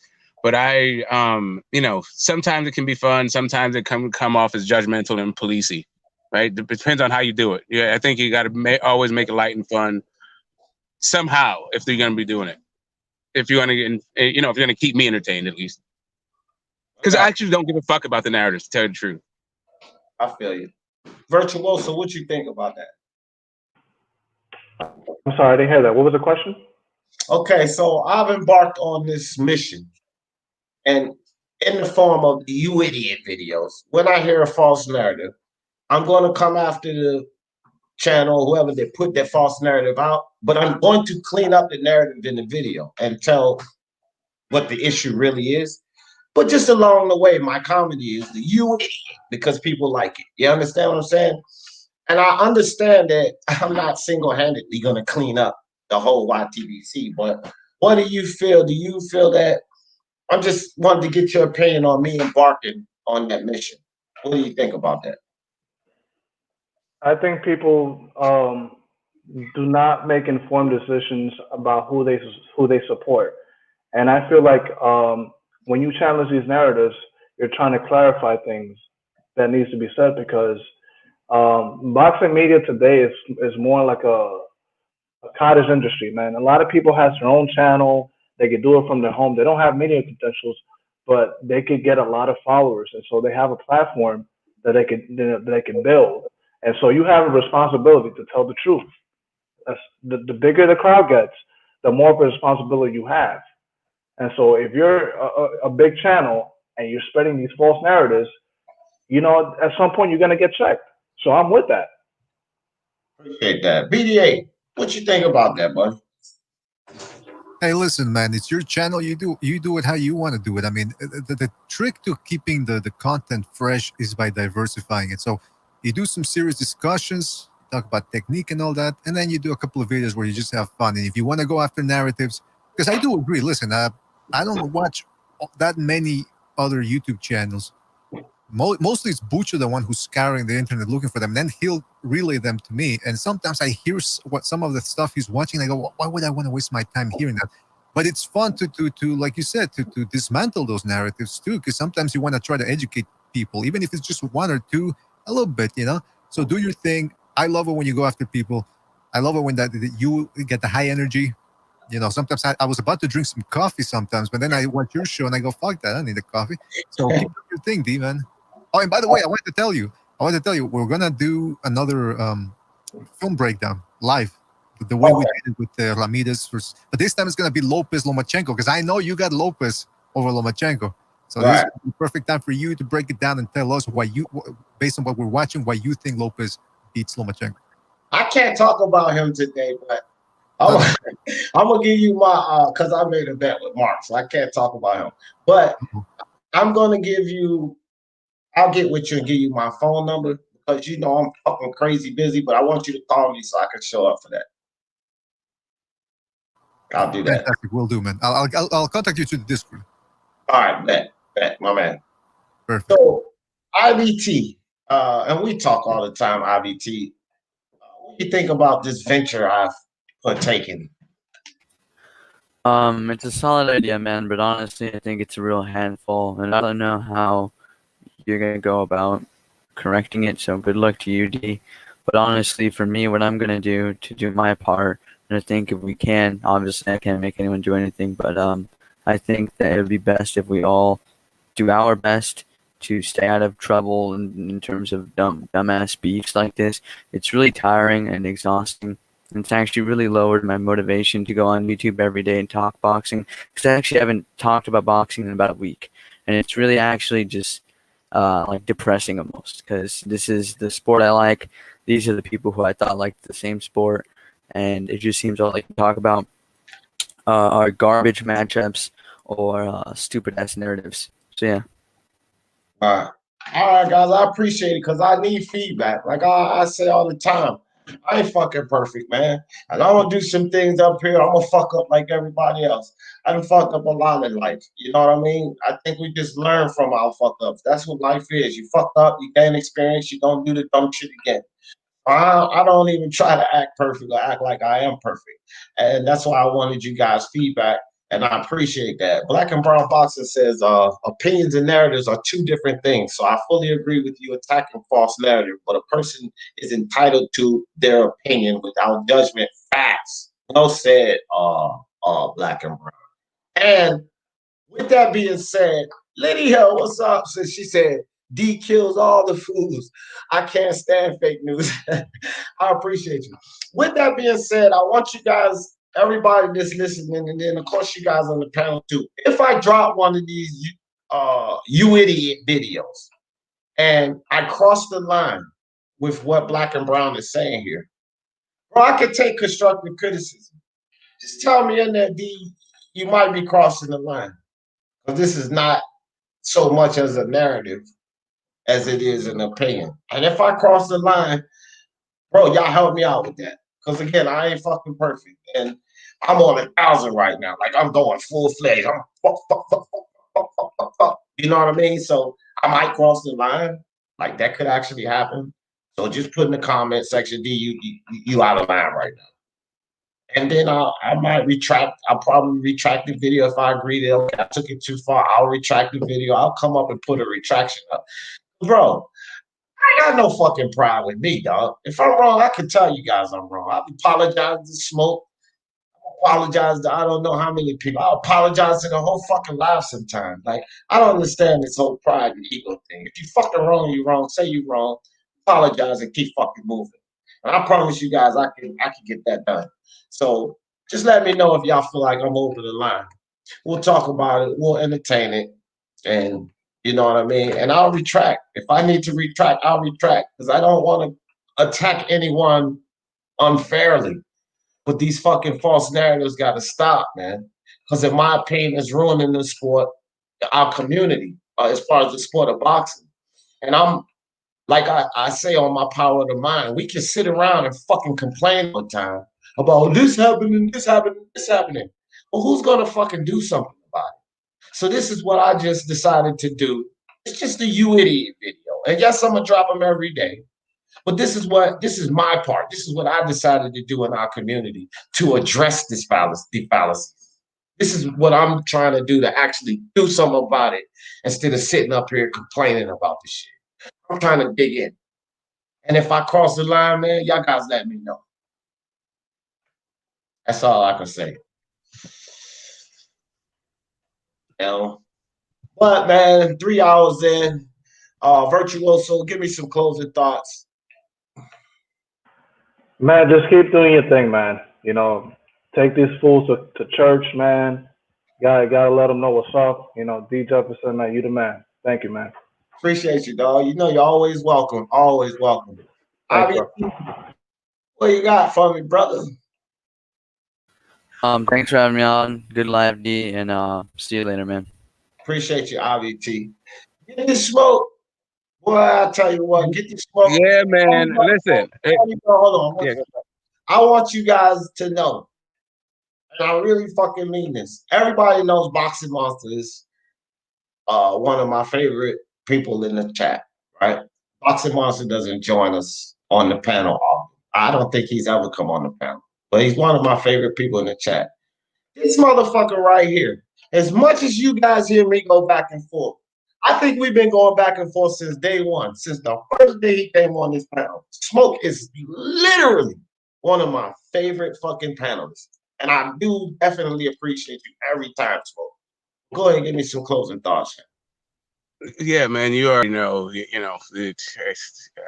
I'm here. You know what I'm here for, and I'm here always.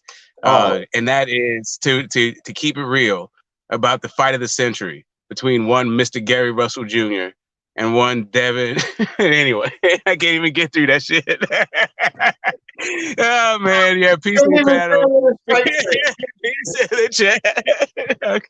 That's what's up, man. Happy Monday. I hope you guys enjoy the rest of the day and the rest of the week. Let's get it.